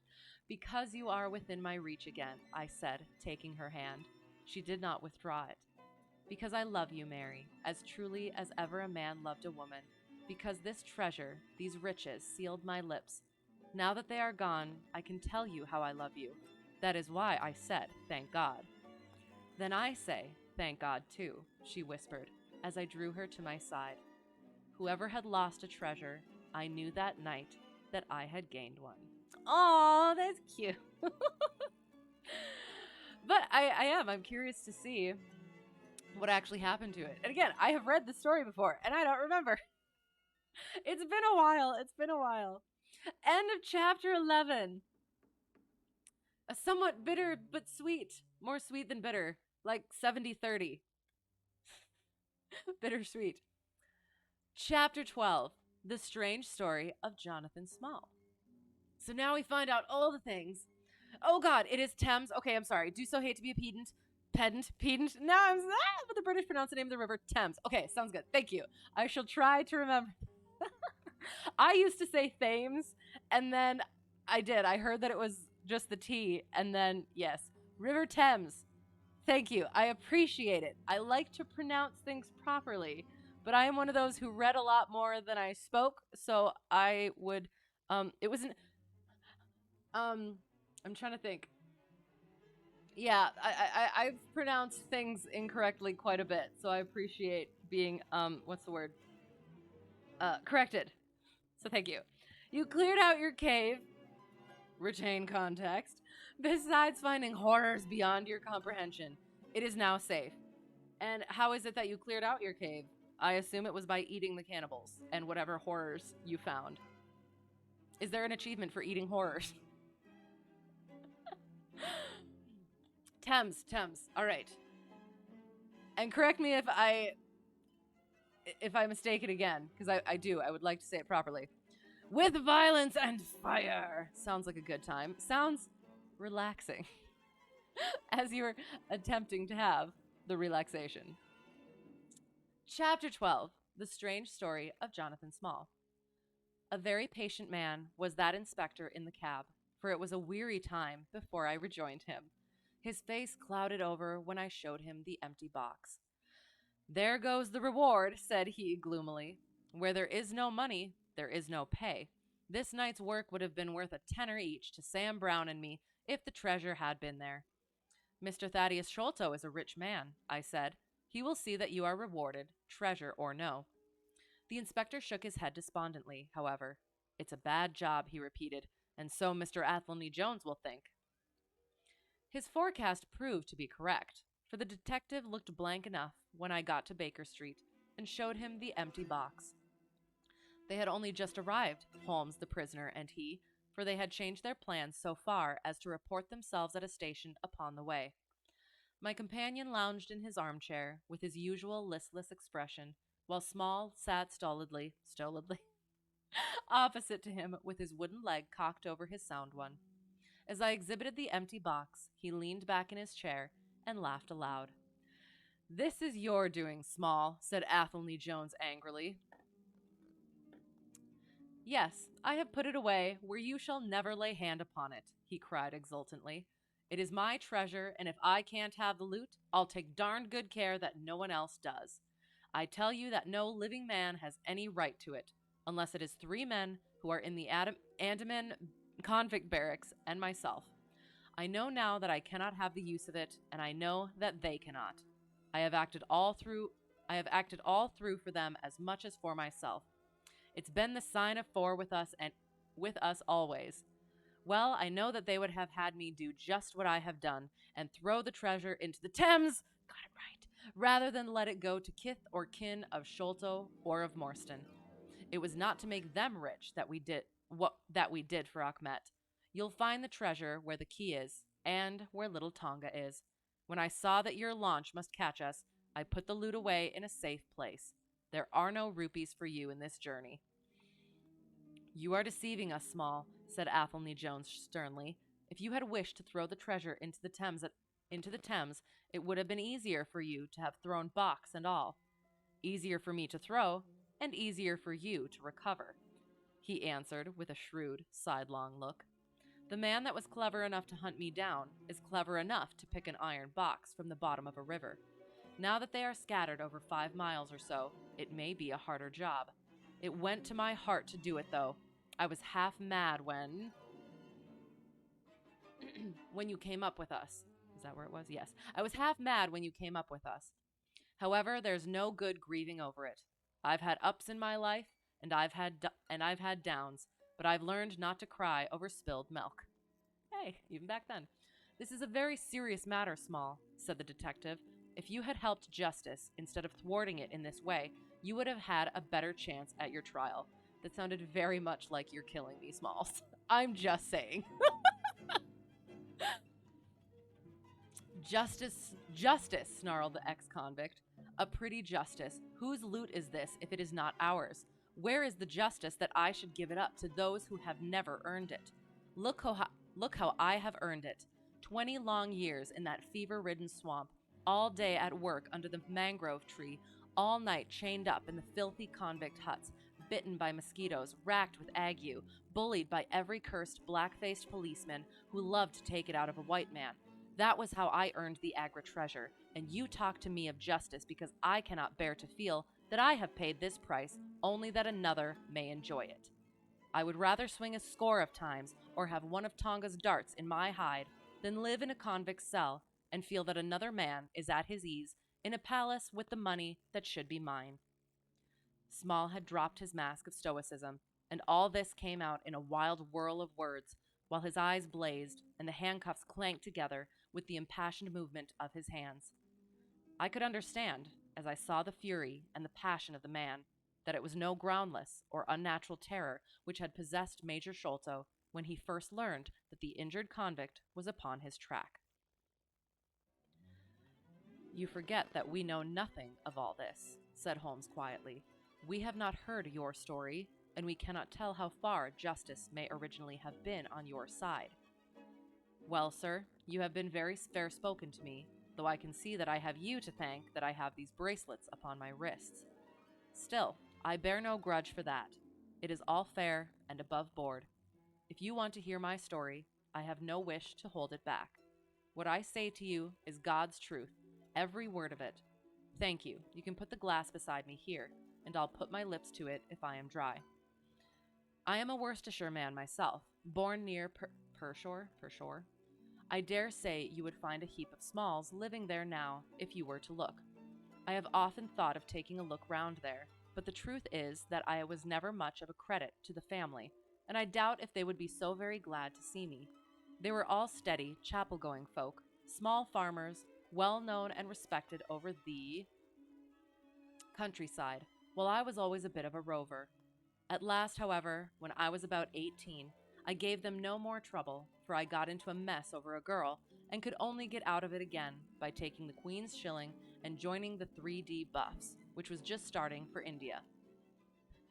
Still all sounds like Taco Bell clear. Oh, no. Clearing out your cave with violence and fire. Fire sauce, you guys. It is more or less the same. It sounds more or less the same. Oh, God. Cocaine, cannibals, and violent Taco Bell. It all fits. I wasn't destined to do much soldiering, however. I had just got past the goose step and learned to handle my musket when I was fool enough to go swimming in the Ganges. Luckily for me, my company sergeant, John Holder, was in the water at the same time, and he was one of the finest swimmers in the service. A crocodile took me just as I was halfway across and nipped off my right leg as clean as a surgeon could have done it, just above the knee. What with the shock and the loss of blood, I fainted and should have drowned if Holder had not caught hold of me. And paddled for the bank. I was 5 months in the hospital over it, and when at last I was able to limp out of it, with this timber toe strapped to my stump, I found myself invalided. I'm not sure.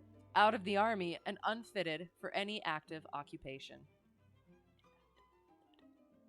Because you say invalid. I don't know. Sorry. I was, as you can imagine, pretty down on my luck at this time, for I was a useless cripple, though not yet in my 20th year. However, my misfortune soon proved to be a blessing in disguise. A man named Ablewhite, who had come out there as an indigo planter, wanted an overseer to look after his coolies and keep them up to their work. He happened to be a friend of our colonel's, who had taken an interest in me since the accident. To make a long story short, the colonel recommended me strongly for the post, and, as the work was mostly to be done on horseback, my leg was no great obstacle, for I had enough knee left to keep good grip on the saddle. What I had to do was to ride over the plantation, to keep an eye on the men as they worked, and to report the idlers. The pay was fair, I had comfortable quarters, and altogether I was content to spend the remainder of my life in indigo planting. Mr. Ablewhite was a kind man, and he would often drop into my little shanty and smoke a pipe with me, for white folk out there feel their hearts warm to each other as they never do here at home. Well, I was never in luck's way long. Suddenly, without a note of warning, the great mutiny broke upon us. 1 month India lay as still and peaceful, to all appearance, as Surrey or Kent. The next there were 200,000 black devils let loose, and the country was a perfect hell. Of course you know all about it, gentlemen. A deal more than I do, very like, since reading is not in my line. I only know what I saw with my own eyes. Our plantation was at a place called Muttra, near the border of the northwest provinces. Night after night, the whole sky was alight with the burning bungalows, and day after day, we had small companies of Europeans passing through our estate with their wives and children, on their way to Agra, where were the nearest troops. Mr. Abel White was an obstinate man. He had it in his head that the affair had been exaggerated, and that it would blow over as suddenly as it had sprung up. There he sat on his veranda, drinking whiskey pegs and smoking cheroots, while the country was in a blaze about him. Of course, we stuck by him, I and Dawson, who, with his wife, used to do the book work and the managing. Well, one fine day, the crash came. I had been away on a distant plantation and was riding slowly home in the evening when my eye fell upon something all huddled together at the bottom of a steep nullah. I rode down to see what it was, and the cold struck through my heart when I found it was Dawson's wife, all cut into ribbons and half eaten by jackals and native dogs. A little further up the road, Dawson himself was lying on his face, quite dead, with an empty revolver in his hand and 4 sepoys lying across each other in front of him. I reined up my horse, wondering which way I should turn, but at that moment I saw thick smoke curling up from Abel White's bungalow and the flames beginning to burst through the roof. I knew then that I could do my employer no good, but would only throw my own life away if I meddled in the matter. From where I stood, I could see hundreds of the black fiends, with their red coats still on their backs, dancing and howling round the burning house. Some of them pointed at me, and a couple of bullets sang past my head. So I broke away across the paddy fields and found myself late at night, safe within the walls at Agra. As it proved, however, there was no great safety there either. The whole country was up like a swarm of bees. Wherever the English could collect in little bands, they held just the ground that their guns commanded. Everywhere else they were helpless fugitives. It was a fight of the millions against the hundreds, and the cruelest part of it was that these men that we fought against, foot, horse, and gunners, were our own picked troops, whom we had taught and trained, handling our own weapons and blowing our own bugle calls. At Agra, there were the 3D Bengal Fusiliers, some 6, 2 troops of horse, and a battery of artillery. A volunteer corps of clerks and merchants had been formed, and this I joined, wooden leg and all. We went out to meet the rebels at Shagunj early in July, and we beat them back for a time, but our powder gave out, and we had to fall back upon the city. Nothing but the worst news came to us from every side, which is not to be wondered at, for if you look at the map, you will see that we were right in the heart of it. Lucknow is rather better than 100 miles to the east, and Cawnpore about as far to the south. From every point on the compass, there was nothing but torture and murder and outrage. The city of Agra is a great place, swarming with fanatics and fierce devil worshippers of all sorts. Our handful of men were lost among the narrow, winding streets. Our leader moved across the river, therefore, and took up his position in the old fort at Agra. I don't know if any of you gentlemen have ever read or heard anything of that old fort. It is a very queer place, the queerest that ever I was in, and I have been in some rum corners, too. First of all, it is enormous in size. I should think that the enclosure must be acres and acres. There is a modern part, which took all our garrison, women, children, stores, and everything else, with plenty of room over.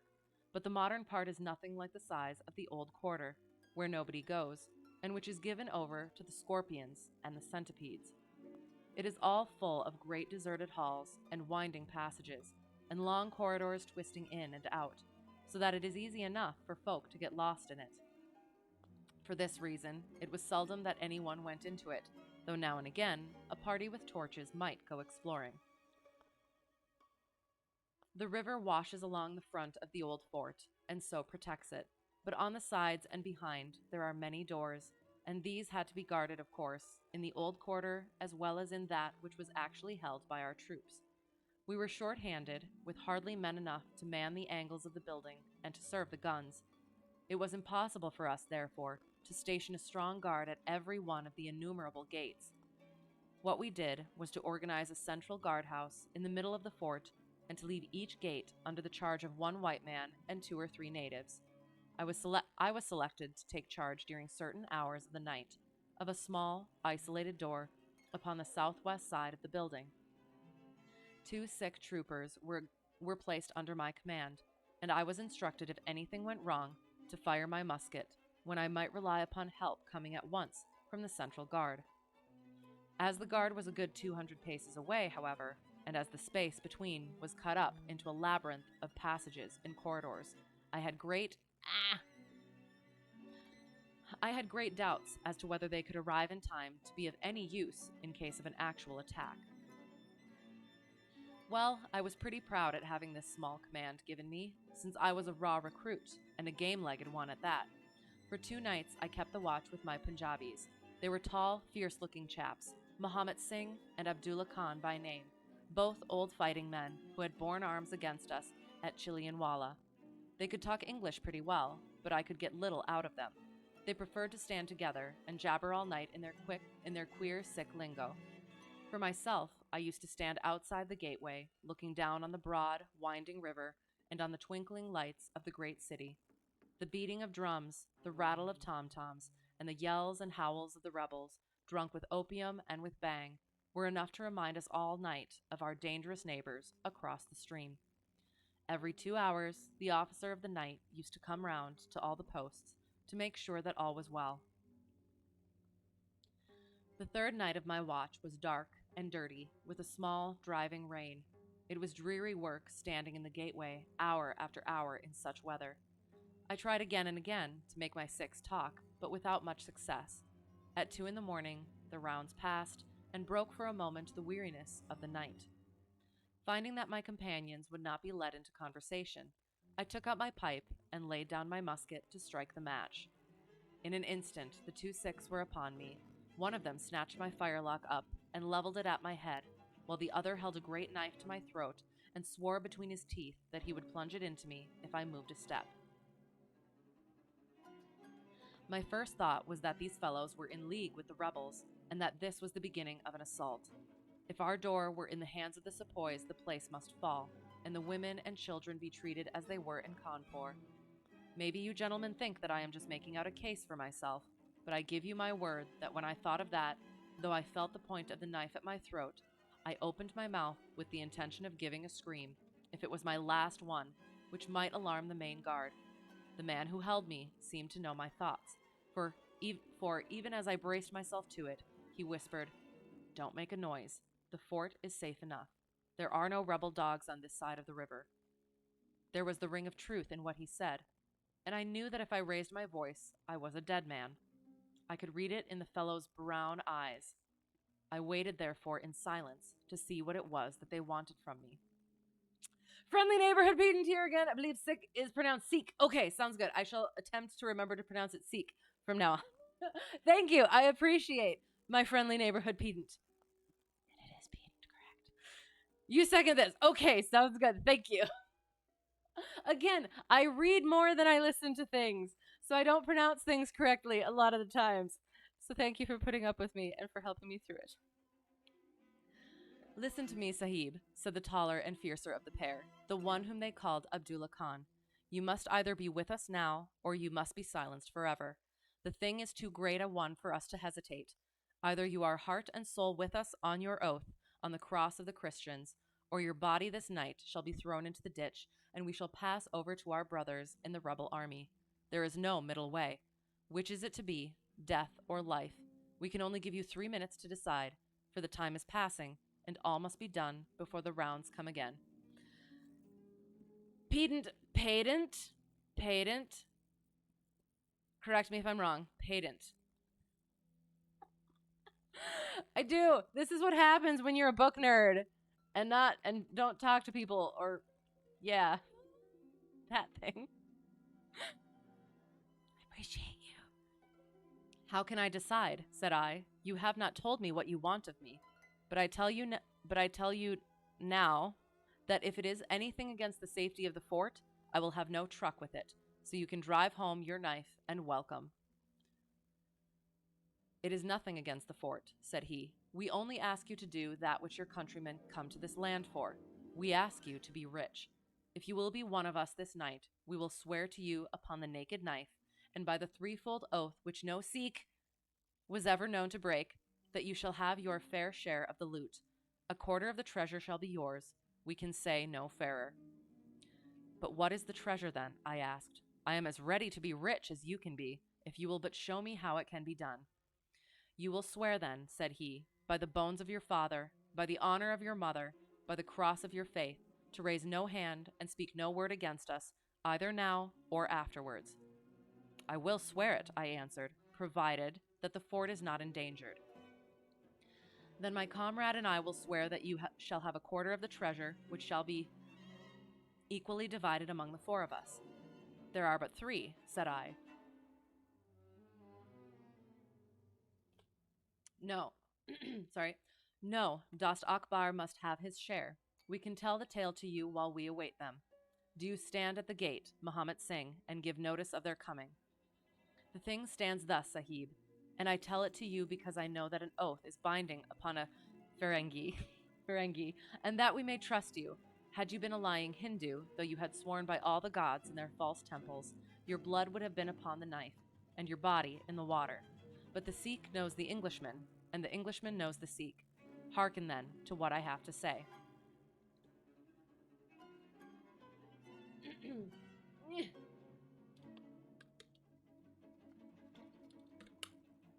Okay, back at it. There is a Raja in the northern provinces who has much wealth, though his lands are small. Much has come to him from his father, and more still he has set by himself. For he is of a low nature and hoards his gold rather than spend it. When the troubles broke out, he would be friends both with the lion and the tiger, with the sepoy and with the company's Raj. Soon, however, it seemed to him that the white men's day was come, for through all the land he could hear of nothing but of their death and their overthrow. Yet, being a careful man, he made such plans that, come what might, half at least of his treasure should be left to him. That which was in gold and silver he kept by him in the vaults of his palace, but the most precious stones and the choicest pearls that he had he put in an iron box, and sent it by a trusty servant who, under the guise of a merchant, should take it to the fort at Agra, there to lie until the land is at peace. Thus, if the rebels won, he would have his money, but if the company conquered, his jewels would be saved to him. Having thus divided his hoard, he threw himself into the cause of the sepoys, since they were strong upon his borders. By doing this, mark you, Sahib, his property becomes the due of those who have been true to their salt. This pretended merchant, who travels under the name of Achmet, is now in the city of Agra, and desires to gain his way into the fort. He was with him as traveling companion, my foster brother Dost Akbar, who knows his secret. Dost Akbar has promised this night to lead him to a side postern of the fort, and has chosen this one for his purpose.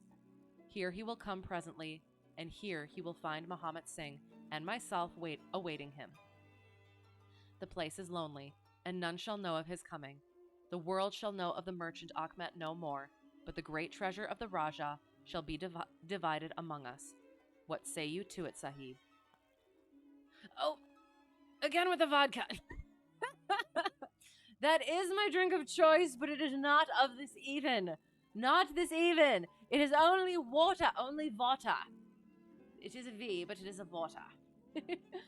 In Worcestershire, the life of a man seems a great and a sacred thing, but it is very different when there is fire and blood all round you, and you have been used to meeting death at every turn. Whether Achmet the merchant lived or died was a thing as light as air to me, but at the talk about the treasure, my heart turned to it, and I thought of what I might do in the old country with it, and how my folk would stare when they saw their ne'er-do-well coming back with his pockets full of gold. Moi doors. I had therefore already made up my mind. Abdullah Khan, however, thinking that I hesitated, pressed the matter more closely.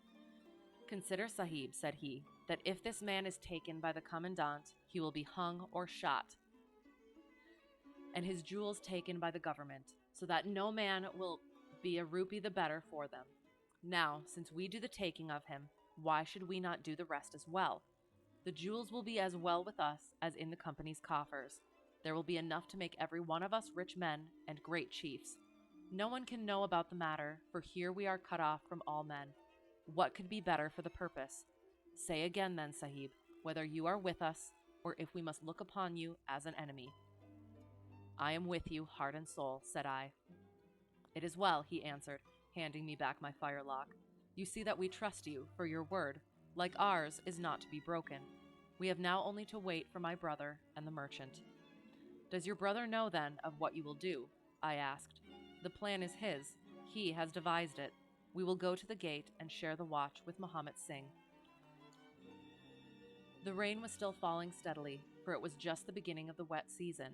Brown, heavy clouds were drifting across the sky, and it was hard to see more than a stone cast. A deep moat lay in front of our door, but the water was in places nearly dried up, and it could easily be crossed. It was strange to me to be standing there with those two wild Punjabis, waiting for the man who was coming to his death.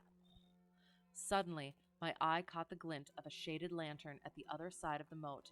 It vanished among the mound heaps, and then appeared again coming slowly in our direction. Here they are, I exclaimed. You will challenge him, Sahib, as usual, whispered Abdullah. Give him no cause for fear. Send us in with him, and we shall do the rest while you stay here on guard. Have the lantern ready to uncover, that we may be sure that it is indeed the man.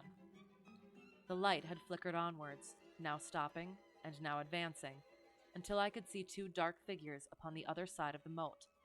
I let them scramble down the sloping bank, splash through the mire, and climb halfway up to the gate before I challenged them. Who goes there? Said I in a subdued voice. Friends, came the answer. I uncovered my lantern and threw a flood of light upon them. The first was an enormous Sikh with a black beard which swept nearly down to his cummerbund. Outside of a show, I have never seen so tall a man. The other was a little fat, round fellow with a great yellow turban and a bundle in his hand,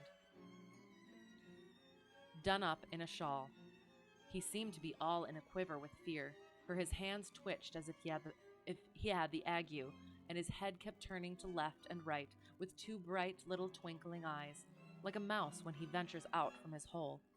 It gave me the chills to think of killing him, but I thought of the treasure, and my heart set as hard as a flint within me.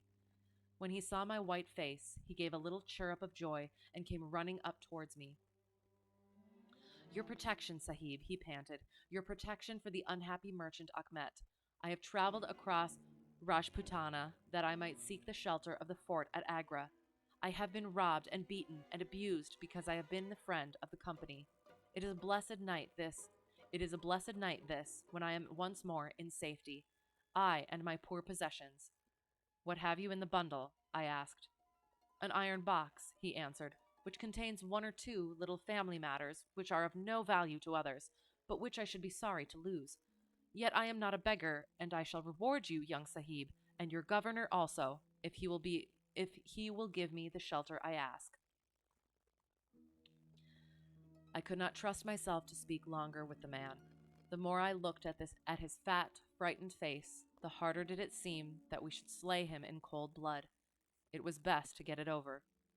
Take him to the main guard, said I. The two Sikhs closed in upon him on each side, and the giant walked behind, while they marched in through the dark gateway. Never was a man so compassed round with death. I remained at the gateway with the lantern. I could hear the measured tramp of their footsteps sounding through the lonely corridors. Suddenly it ceased, and I heard voices and a scuffle with the sound of blows. A moment later, there came to my horror a rush of footsteps coming in my direction with the loud breathing of a running man. I turned my lantern down the long, straight passage, and there was the fat man, running like the wind, with a smear of blood across his face, and close at his heels, bounding like a tiger, the great black-bearded Sikh, with a knife flashing in his hand. I have never seen a man run so fast as that little merchant. He was gaining on the Sikh, and I could see that if he once passed me and got to the open air, he would save himself yet. My heart softened to him, but again the thought of his treasure turned me hard and bitter. I cast my firelock between his legs as he raced past, and he rolled twice over like a shot rabbit. Ere he could stagger to his feet, the Sikh was upon him and buried his knife twice in his side. The man never uttered moan nor moved muscle, but lay where he had fallen. I think myself that he may have broken his neck with the fall. You see, gentlemen, that I am keeping my promise. I am telling you every work of the business just exactly as it happened, whether it is in my favor or not. Seems like an unnecessary detail calling him fat like that. It provides a description. And it tells you how horrified he is because he's running so quickly from a giant person who has a longer stride. So, yes. It's descriptive detail. It's the image. He stopped and held out his manacled hands for the whiskey and water which Holmes had brewed for him. For myself, I confess that I had now conceived the utmost horror of the man, not only for this cold-blooded business in which he had been concerned, but even more for the somewhat flippant and careless way in which he narrated it. Whatever punishment was in store for him, I felt that he might expect no sympathy from me. Sherlock Holmes and Jones sat with their hands upon their knees, deeply interested in the story, but with the same disgust written upon their faces. He may have observed it, for there was a touch of defiance in his voice and manner as he proceeded. I need to describe his fatness, for I feared for my life, ending upon the sturdiness of a... What? I need to describe his fatness, for I feared for my life, ending upon the sturdiness of a barbecue... Are we back to eating cannibals? I'm confused.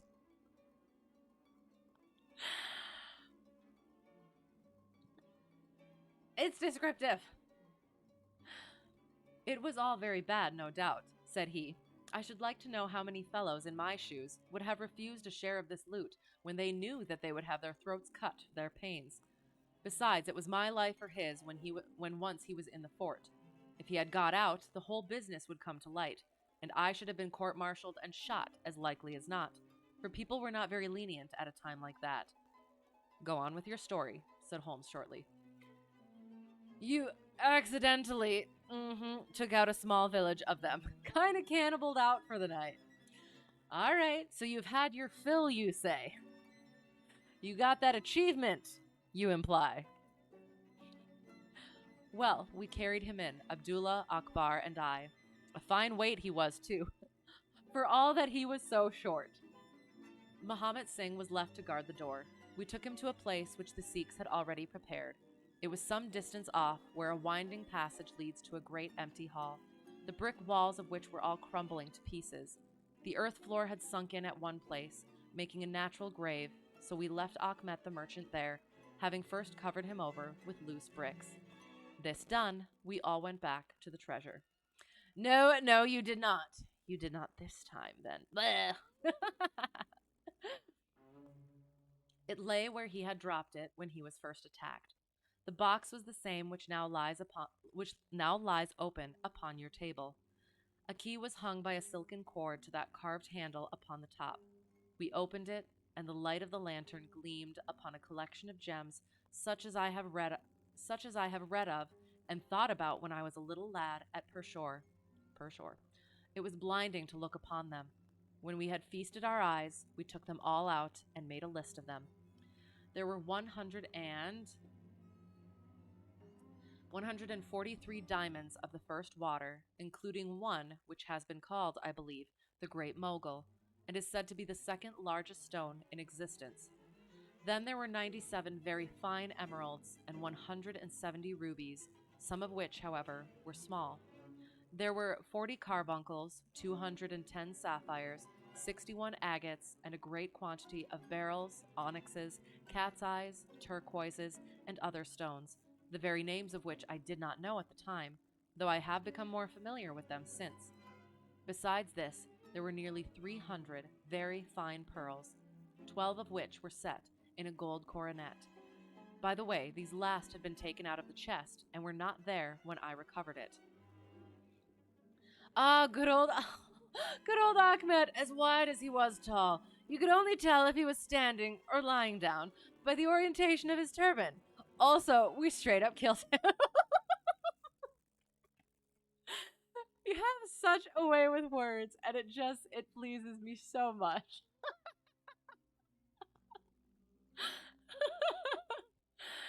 Oh, that was just the best. That was the best description of it. Oh, and I feel so bad because he was so sad. But again, uh, amusing linguistics trump all. After we had counted our treasures, we put them back into the chest and carried them to the gateway to show them to Muhammad Singh. Then we solemnly renewed our oath to stand by each other and be true to our secret. We agreed to conceal our loot in a safe place until the country should be at peace again, and then to divide it equally among ourselves. There was no use dividing it at present, for if gems of such value were found upon us, it would cause suspicion, and there was no privacy in the fort, nor any place where we could keep them. We carried the box, therefore, into the same hall where we had buried the body, and there, under certain bricks, in the best preserved wall, we made a hollow and put our treasure. We made careful note of the place, and next day I drew 4 plans, one for each of us, and put the sign of the 4 of us at the bottom, for we had sworn that we should each always act for all, so that none might take advantage. That is an oath that I can put my hand to my heart and swear that I have never broken. Well, there's no use my telling you, gentlemen, what came of the Indian Mutiny. After Wilson took Delhi and Sir Colin relieved Lucknow, the back of the business was broken. Fresh troops came pouring in, and Nana Sahib made himself scarce over the frontier. A flying column under Colonel Greathead came round to Agra and cleared the Pandies away from it. Peace seemed to be settling upon the country, and we 4 were beginning to hope that the time was at hand when we might safely go off with our shares of the plunder.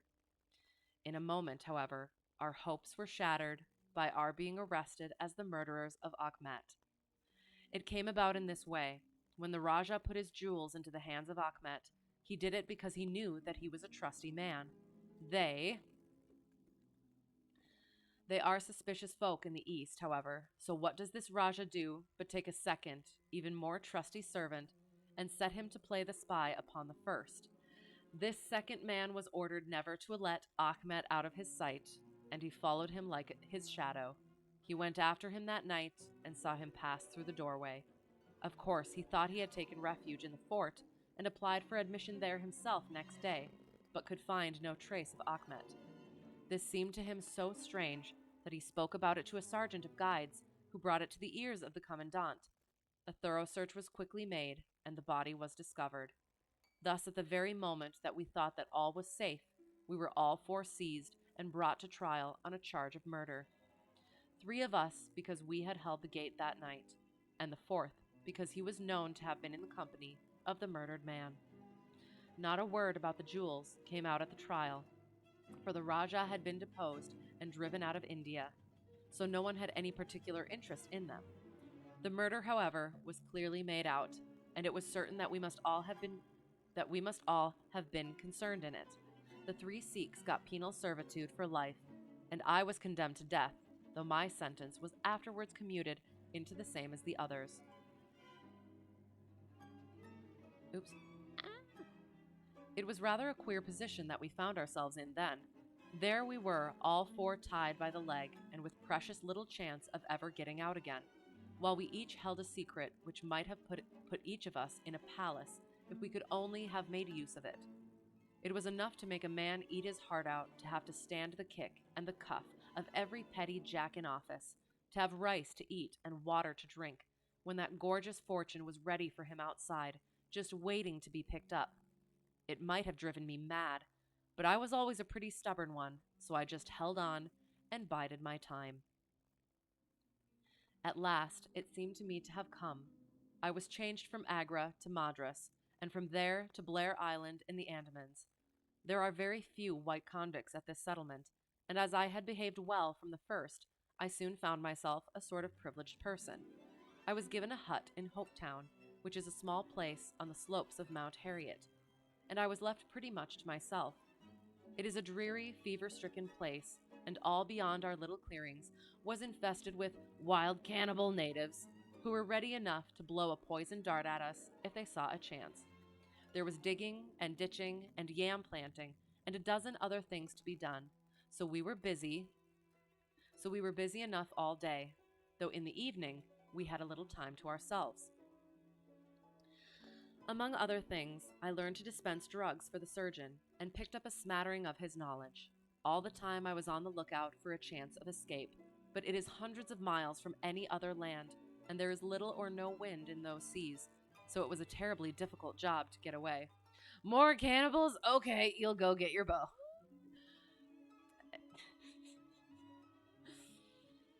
Most dangerous game. And then you're going to eat it. The surgeon, Dr. Somerton, was a fast, sporting young chap, and the other young officers would meet in his rooms of an evening and play cards. The surgery, where I used to make up my drugs, was next to his sitting room, with a small window between us. Often, if I felt lonesome, I used to turn out the lamp in the surgery, and then, standing there, I could hear their talk and watch their play. I am fond of a hand at cards myself, and it was almost as good as having one to watch the others. There was Major Sholto, Captain Morstan, and Lieutenant Bromley Brown, who were in command of the native troops, and there was the surgeon himself, and 2 or 3 prison officials, crafty old hands, who played a nice, sly, safe game. A very snug little party they used to make. Well, there was one thing which very soon struck me, and that was that the soldiers used always to lose, and the civilians to win. Mind, I don't say that there was anything unfair, but so it was.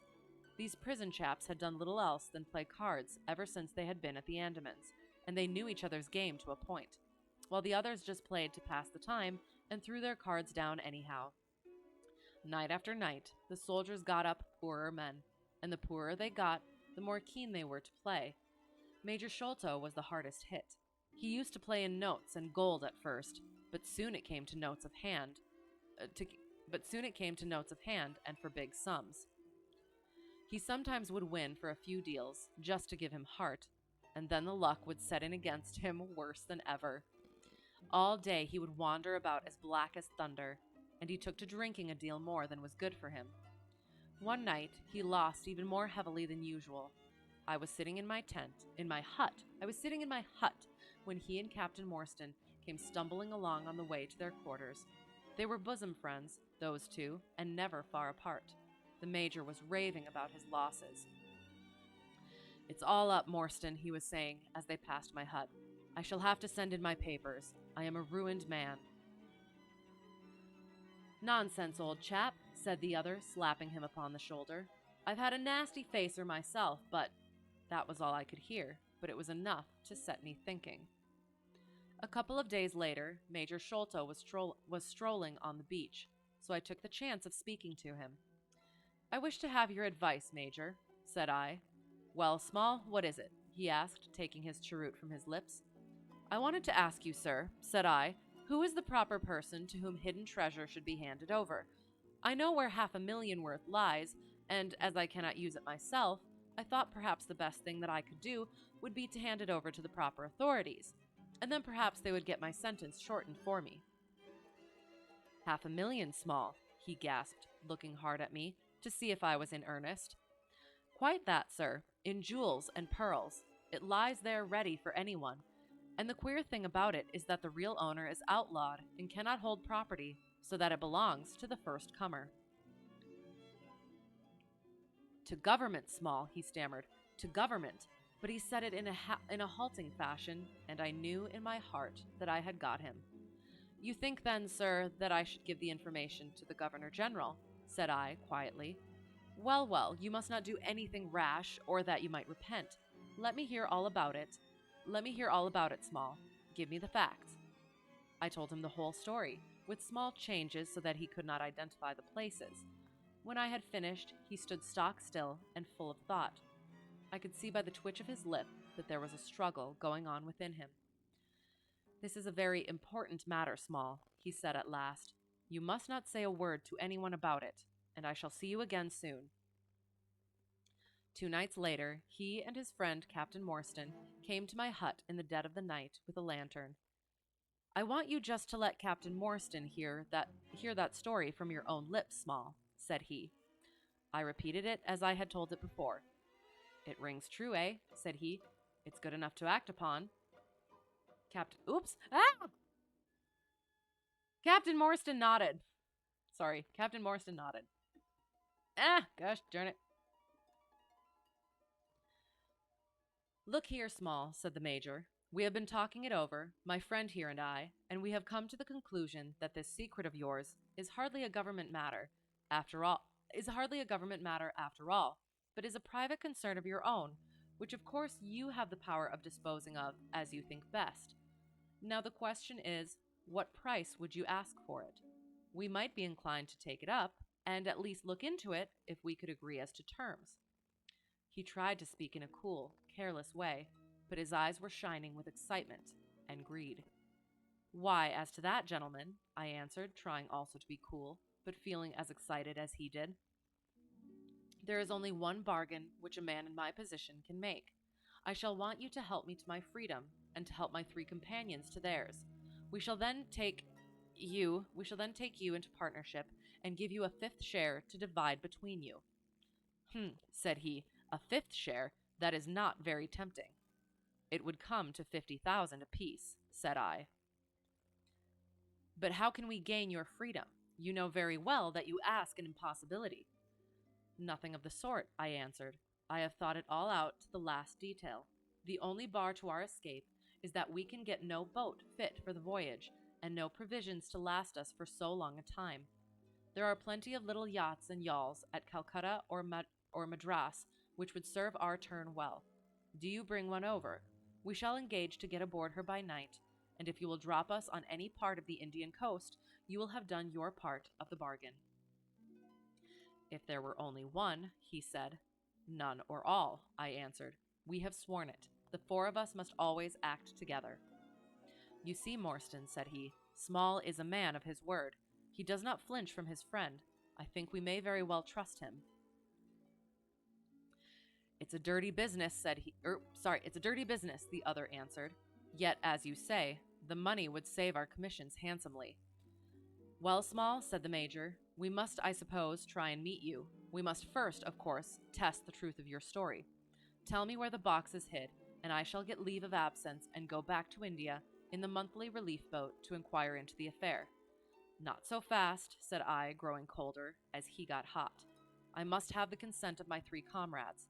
I tell you that it is 4 or none with us.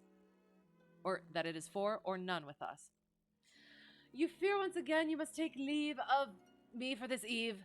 Don't know time zone, but it's midnight Central Time, and you must rise to your labor. 6 hours from this moment. You have read this story a few times. Excellent, but it's much more entertaining to listen to me read it. Thank you. I hope so. Single voice, oh God, is better than the league of voices in your head after all. My grating vocals. But yes, I absolutely understand that, and I am, as I always am, working on trying to be earlier for myself as well as for you guys. But I absolutely understand. Have a wonderful night. Thank you so much for being here and correcting things as well as writing up wonderful, amusing linguistics. I very much appreciate it, and I hope you sleep well. I hope your labor 6 hours hence is also good. And yes, hope to see you again soon. Good night, good night. Nonsense, he broke in. What have 3 black fellows to do with our agreement? Black or blue, said I, they are in with me, and we all go together. Well, the matter ended by a second meeting, at which Muhammad Singh, Abdullah Khan, and Dost Akbar were all present. We talked the matter over again, and at last we came to an arrangement. We were to provide both the officers with charts of the part of the Agra fort, and mark the place in the wall where the treasure was hid. Major Sholto was to go to India to test our story. If he found the box, he was to leave it there, to send out a small yacht provisioned for a voyage, which was to lie off Rutland Island, and to which we were to make our way, and finally to return to his duties. Captain Morstan was then to apply for leave of absence, to meet us at Agra, and there we were to have a final division of the treasure, he taking the Major's share, as well as his own. All this we sealed by the most solemn oaths that the mind could think or the lips utter. I sat up all night with paper and ink, and by the morning I had the 2 charts all ready, signed with the sign of 4, that is, of Abdullah, Akbar, Muhammad, and myself. Well, gentlemen, I weary you with my long story, and I know that my friend Mr. Jones is impatient to get me safely stowed in Chalky. I'll make it as short as I can. The villain Sholto went off to India, but he never came back again. Captain Morstan showed me his name among a list of passengers in one of the mail boats very shortly afterwards. His uncle had died, leaving him a fortune, and he had left the army, yet he could stoop to treat 5 men as he had treated us. Morstan went over to Agra shortly afterwards, and found, as we expected, that the treasure was indeed gone. The scoundrel had stolen it all, without carrying out one of the conditions on which we had sold him the secret. From that day, I lived only for vengeance. I thought of it by day, and I nursed it by night. It became an overpowering, absorbing passion with me. I cared nothing for the law, nothing for the gallows. To escape, to track down Sholto, to have my hand upon his throat. That was my one thought. Even the Agra treasure had come to be a smaller thing in my mind than the slaying of Sholto. Well, I have set my mind on many things in this life, and never one which I did not carry out. But it was weary years before my time came. I have told you that I had picked up something of medicine. One day, when Dr. Somerton was down with a fever, a little Andaman islander was picked up by a convict gang in the woods. He was sick to death and had gone to a lonely place to die. I took him in hand, though he was as venomous as a young snake, and after a couple of months, I got him all right and able to walk. He took a kind of fancy to me then, and would hardly go back to his woods, but was always hanging about my hut. I learned a little of his lingo from him, and this made him all the fonder of me. Tonga, for that was his name, was a fine boatman, and owned a big roomy canoe of his own. When I found that he was devoted to me, and would do anything to serve me, I saw my chance of escape. I talked it over with him. He was to bring his boat round on a certain night to an old wharf which was never guarded, and there he was to pick me up. I gave him directions to have several gourds of water and a lot of yams, coconuts, and sweet potatoes. He was stanch and true, was little Tonga. No man ever had a more faithful mate. At the night named, he had his boat at the wharf. As it chanced, however, there was one of the convict guard down there, a vile Pathan, who had never missed a chance of insulting and injuring me. I had always vowed vengeance, and now I had my chance. It was as if fate had placed him in my way, that I might pay my debt before I left the island. He stood on the bank with his back to me, and his carbine on his shoulder. I looked about for a stone to beat out his brains with, but none could I see. Then a queer thought came into my head, and showed me where I could lay my hand on a weapon. I sat down in the darkness, and unstrapped my wooden leg. With 3 long hops I was on him. He put his carbine to his shoulder, but I struck him full, and knocked the whole front of his skull in. You can see the split in the wood now, where I hit him. We both went down together, for I could not keep my balance, but when I got up, I found him still lying quiet enough. Boy. I made for the boat, and in an hour we were well out at sea. Tonga had brought all his earthly possessions with him, his arms and his gods. Among other things, he had a long bamboo spear and some Andaman coconut matting, with which I make a sort of sail. For 10 days we were beating about, trusting to luck, and on the 11th we were picked up by a trader which was going from Singapore to Jeddah with a cargo of Malay pilgrims. They were a rum crowd, and Tonga and I soon managed to settle down among them. They had one very good quality. They let you alone and asked no questions. Well, if I were to tell you all the adventures that my little chum and I went through, you would not thank me, for I would have you here until the sun was shining. Here and there we drifted about the world, something always turning up to keep us from London. All the time, however, I never lost sight of my purpose. I would dream of Sholto at night. 100 times I have killed him in my sleep. At last, however, some 3 or 4 years ago, we found ourselves in England. I had no great difficulty in finding where Sholto lived, and I set to work to discover whether he had realized the treasure or if he still had it. I made friends with someone who could help me. I name no names, for I don't want to get anyone else in a hole, and I soon found that he still had the jewels. Then I tried to get at him in many ways, but he was pretty sly and had always 2 prize fighters, besides his sons and his Khitmutgar on guard over him. One day, however, I got word that he was dying. I hurried at once to the garden, mad that he should slip out of my clutches like that, and looking through the window, I saw him lying in his bed, with his sons on each side of him. I'd have come through and taken my chance with the 3 of them, only even as I looked at him, his jaw dropped, and I knew that he was gone. I got into his room that same night, though, and I searched his papers to see if there was any record of where he had hidden our jewels. There was not a line, however, so I came away, bitter and savage as a man could be. Before I left, I bethought me that if I ever met my Sikh friends again, it would be a satisfaction to know that I had left some mark of our hatred. So I scrawled down the sign of the 4 of us, as it had been on the chart, and I pinned it on his bosom. It was too much that he should be taken to the grave without some token from the men whom he had robbed and befooled. We earned a living at this time by my exhibiting poor Tonga at fairs and other such places as the Black Cannibal. He would eat raw meat and dance his war dance, so we always had a hatful of pennies after a day's work. I still heard all the news from Pondicherry Lodge, and for some years there was no news to hear, except that they were hunting for the treasure. At last, however, came what we had waited for so long. The treasure had been found. It was up at the top of the house, in Mr. Bartholomew Sholto's chemical laboratory. I came at once and had a look at the place, but I could not see how with my wooden leg I was to make my way up to it. I learned, however, about a trapdoor in the roof and also about Mr. Sholto's supper hour. It seemed to me that I could manage the thing easily through Tonga. I brought him out with me with a long rope wound round his waist.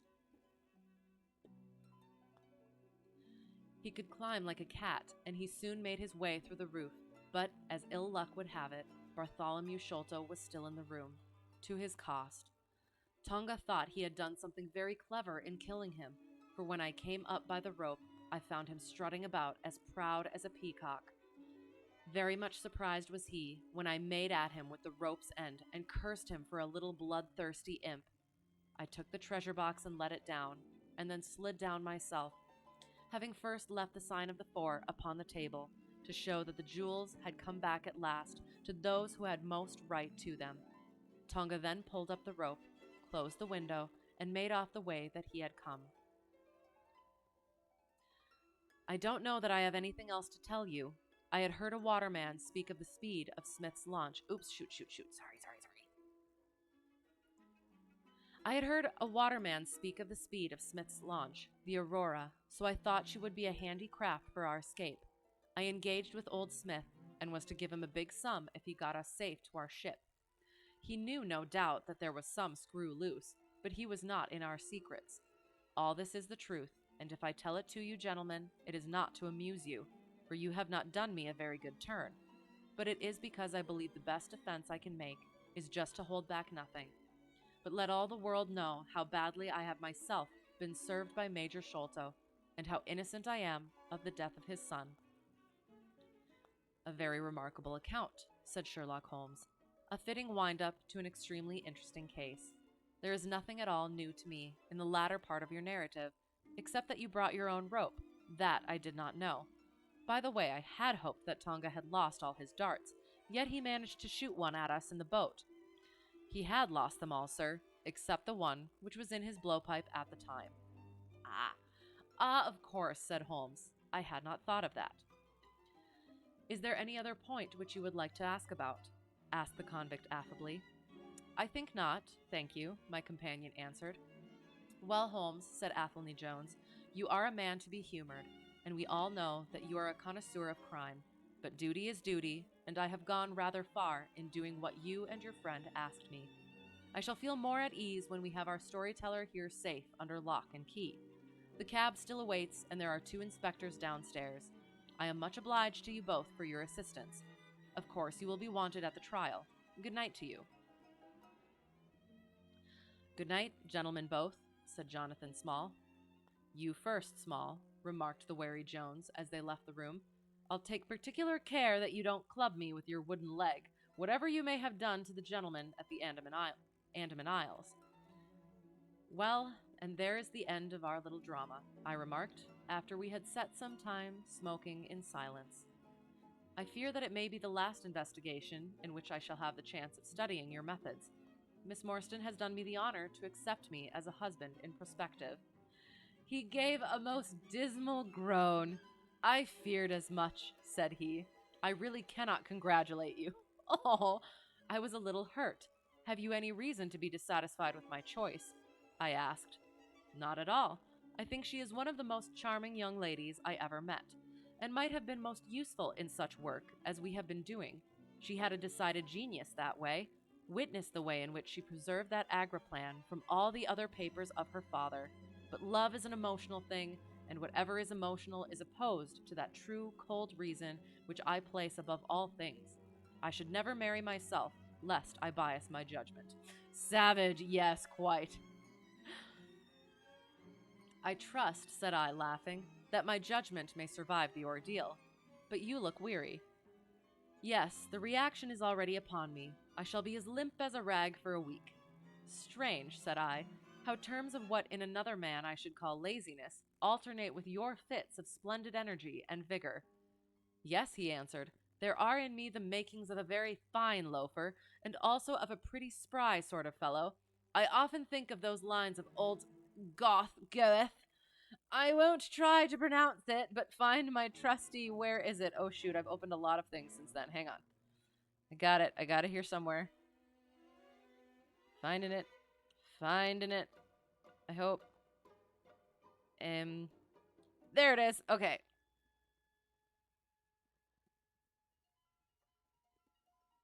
And it is in the German, I think. Not sure. Schade. Schade, dass die Natur, ne. German, nature, alas, made only one being out of you, although there was material for a good man and a rogue. Ah, interesting. Duality. By the way, apropos of this Norwood business, you see that they had, as I surmised, a confederate in the house, who could be none other than Lal Rao, the butler. So Jones actually has the undivided honor of having caught one fish in his great hall. The division seems rather unfair, I remarked. You have done all the work in this business. I get a wife out of it. Jones gets the credit. Pray, what remains for you? For me, said Sherlock Holmes, there still remains the cocaine bottle. And he stretched his long white hand up for it. Gosh darn it. Back we are at the cocaine. Cocaine to cannibals, to Taco Bell, to cannibals, and back to the cocaine. At which we end. The sign of the 4. Ah, there's the cocaine. We've gone full circle. Yes, we have. And that is that circular nature of narrative. Gosh darn it. That was an interesting one. And that was the one that I had remembered. I did remember that there was the second accomplice from the beginning. But yeah, it was good. I will say, I think the backstory does get a little long-winded, but at the same time, again, that's how the things were. It does bring something into the story, and it sets a certain tone and a feeling for the reader and or listener. So yeah, it is. It's that sort of it's the story within a story. And that seems to be prevalent in these. Everything was long-winded back then. Well, actually, onto these. These are actually shorter stories. Once we get onto these, see if there's a yeah. See, look at how short that is. So yeah, so we're getting into shorter stories. I'm not sure if we'll get back to any of the long ones. So we will be able to probably get through maybe 2 or 3 at a time. We'll see. We'll see how long they actually are. I don't want to put expectations out there that cannot and will not be met. But yeah. But it was good. It was interesting. I'm trying to think because I did. I do have an enjoyment with the particularly twisted stuff. So I do. I still go back to the description of the face in the yes, the dead face. Just ooh, it's a good ish. So yes. Da da da da. Dun dun dun. That was the sign of the four. The last of the first two. The second appearance of Sherlock Holmes. And yeah. It was fun. It was good. Going over things. It is Thursday today, correct? Sunday, we will be continuing with Brace Yourself. Classic competitive chips challenge. It did. It went all right last time for potential reasons. But otherwise, we'll see. We shall see how the next 10 levels, potentially 11 if we don't want to end on the naughty word. You're ready for death. And it's not even at the hands of cannibals. It is at the keys of just desperation and whatever else it is. I have no words left in my brain right now. I apologize. And then Tuesday, I guess I could say at some point, I won't. I guess maybe I won't say what we're kind of doing because I might change it. Or maybe we will. Next week we'll. At some point, I have to start getting to the mock check rides again, which will be ACS and no VATSIM, but I think I don't know. We shall see. It shall either be VATSIM or it shall start being check ride prep. So, yeah. And then next Thursday, we will be back with Sherlock Holmes and new stories, unless I start getting to a point where I need to start just really hammering out more check ride stuff. And then it will just all be flying for a little while. And we'll have a break from all the things, from Sherlock, from Chip's Challenge, and then just flying all the time. I don't know. I'm not sure. The schedule will stay as it kind of is, but I reserve the right to adjust as necessary. My stream, we do what I want. So yes, flying wee! Yes. We shall see. I don't think there's like a whole lot other than going over the ACS and oral stuff. And then again getting through the procedures of the maneuvers. But I also don't want to like mess with my ability to do the things in the actual plane versus on the sim. So I don't know. We'll see how it goes, what happens. I guess I'll throw out there quick too. I had lesson. Yesterday we went through all of the maneuvers to see what I really got to work on. And it was basically everything was pretty good. Some notes on like the things as you do. The accelerated stall was horrendous. So I'll have to work on that. The steep spiral it got to a good point, but I'm still ish about it. Power off 180 was passable, but I still want to work on it. And yeah, everything else was fairly okay. I think I'm not sure about my short field landing though. So yeah, I will have to work on that again. But yeah, so those are the things. You've gotten to the point where you're using MSFS as an OSINT tool for learning relevant terrain for potential battlefields. What does OSINT mean? But interesting. Like where because it's that good? Question mark? Awesome. Well, and here's the other thing too. Open source intelligence. Oh, okay. Interesting.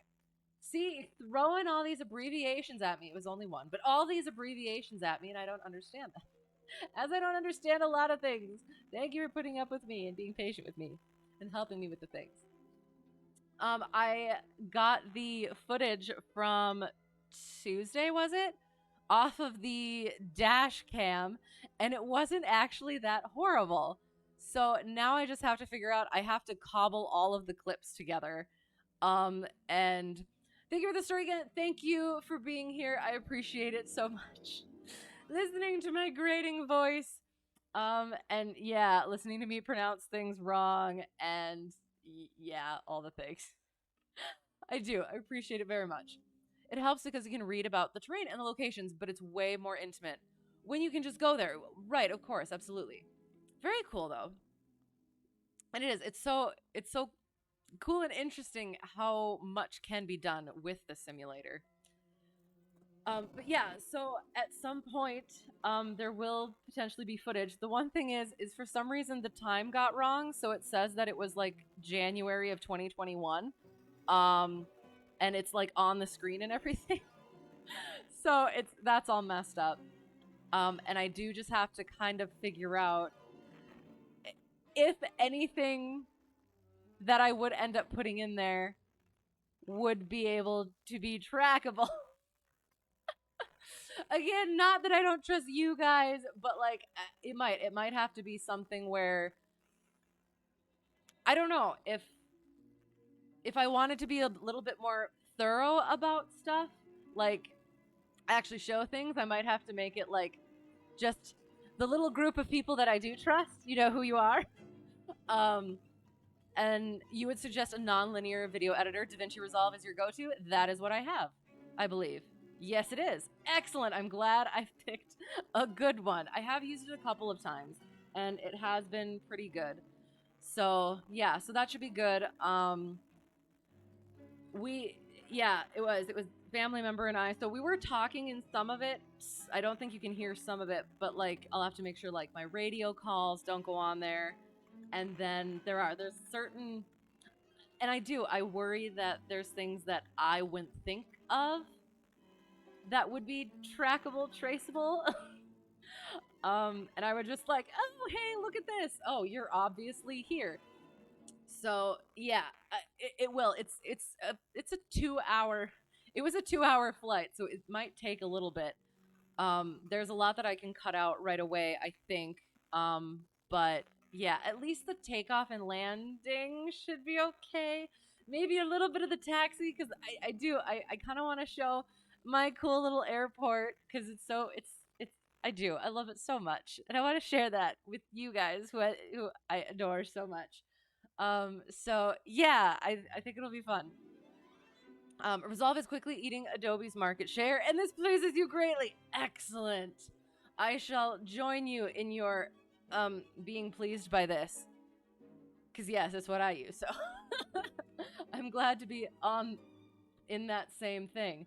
And I don't know, since it was like my first thing, and it's all a bunch of just clips. I'm not sure if I just want to like cobble the video together just for like you guys, just to share potentially on stream or whatever. And then now that I kind of have worked out some of the kinks, I'll make like actual proper videos with next flights when there's not strange dates on the bottom of the thing.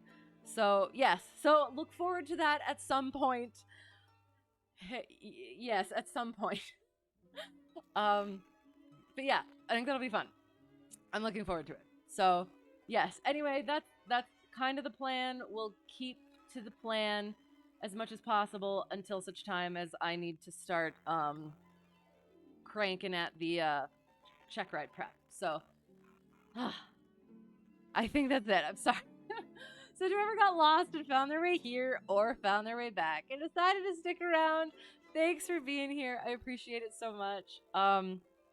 Hope you had a good time. I had a really good time. Always do. And I apologize for the technical difficulties at the beginning as well. And yeah, I think that's it. If not, brain is moosh. Please forgive me. And yeah. So hope to see you again soon. Until next time. Thank you as always. I do. I really appreciate it. And yeah. Thank you. And bye.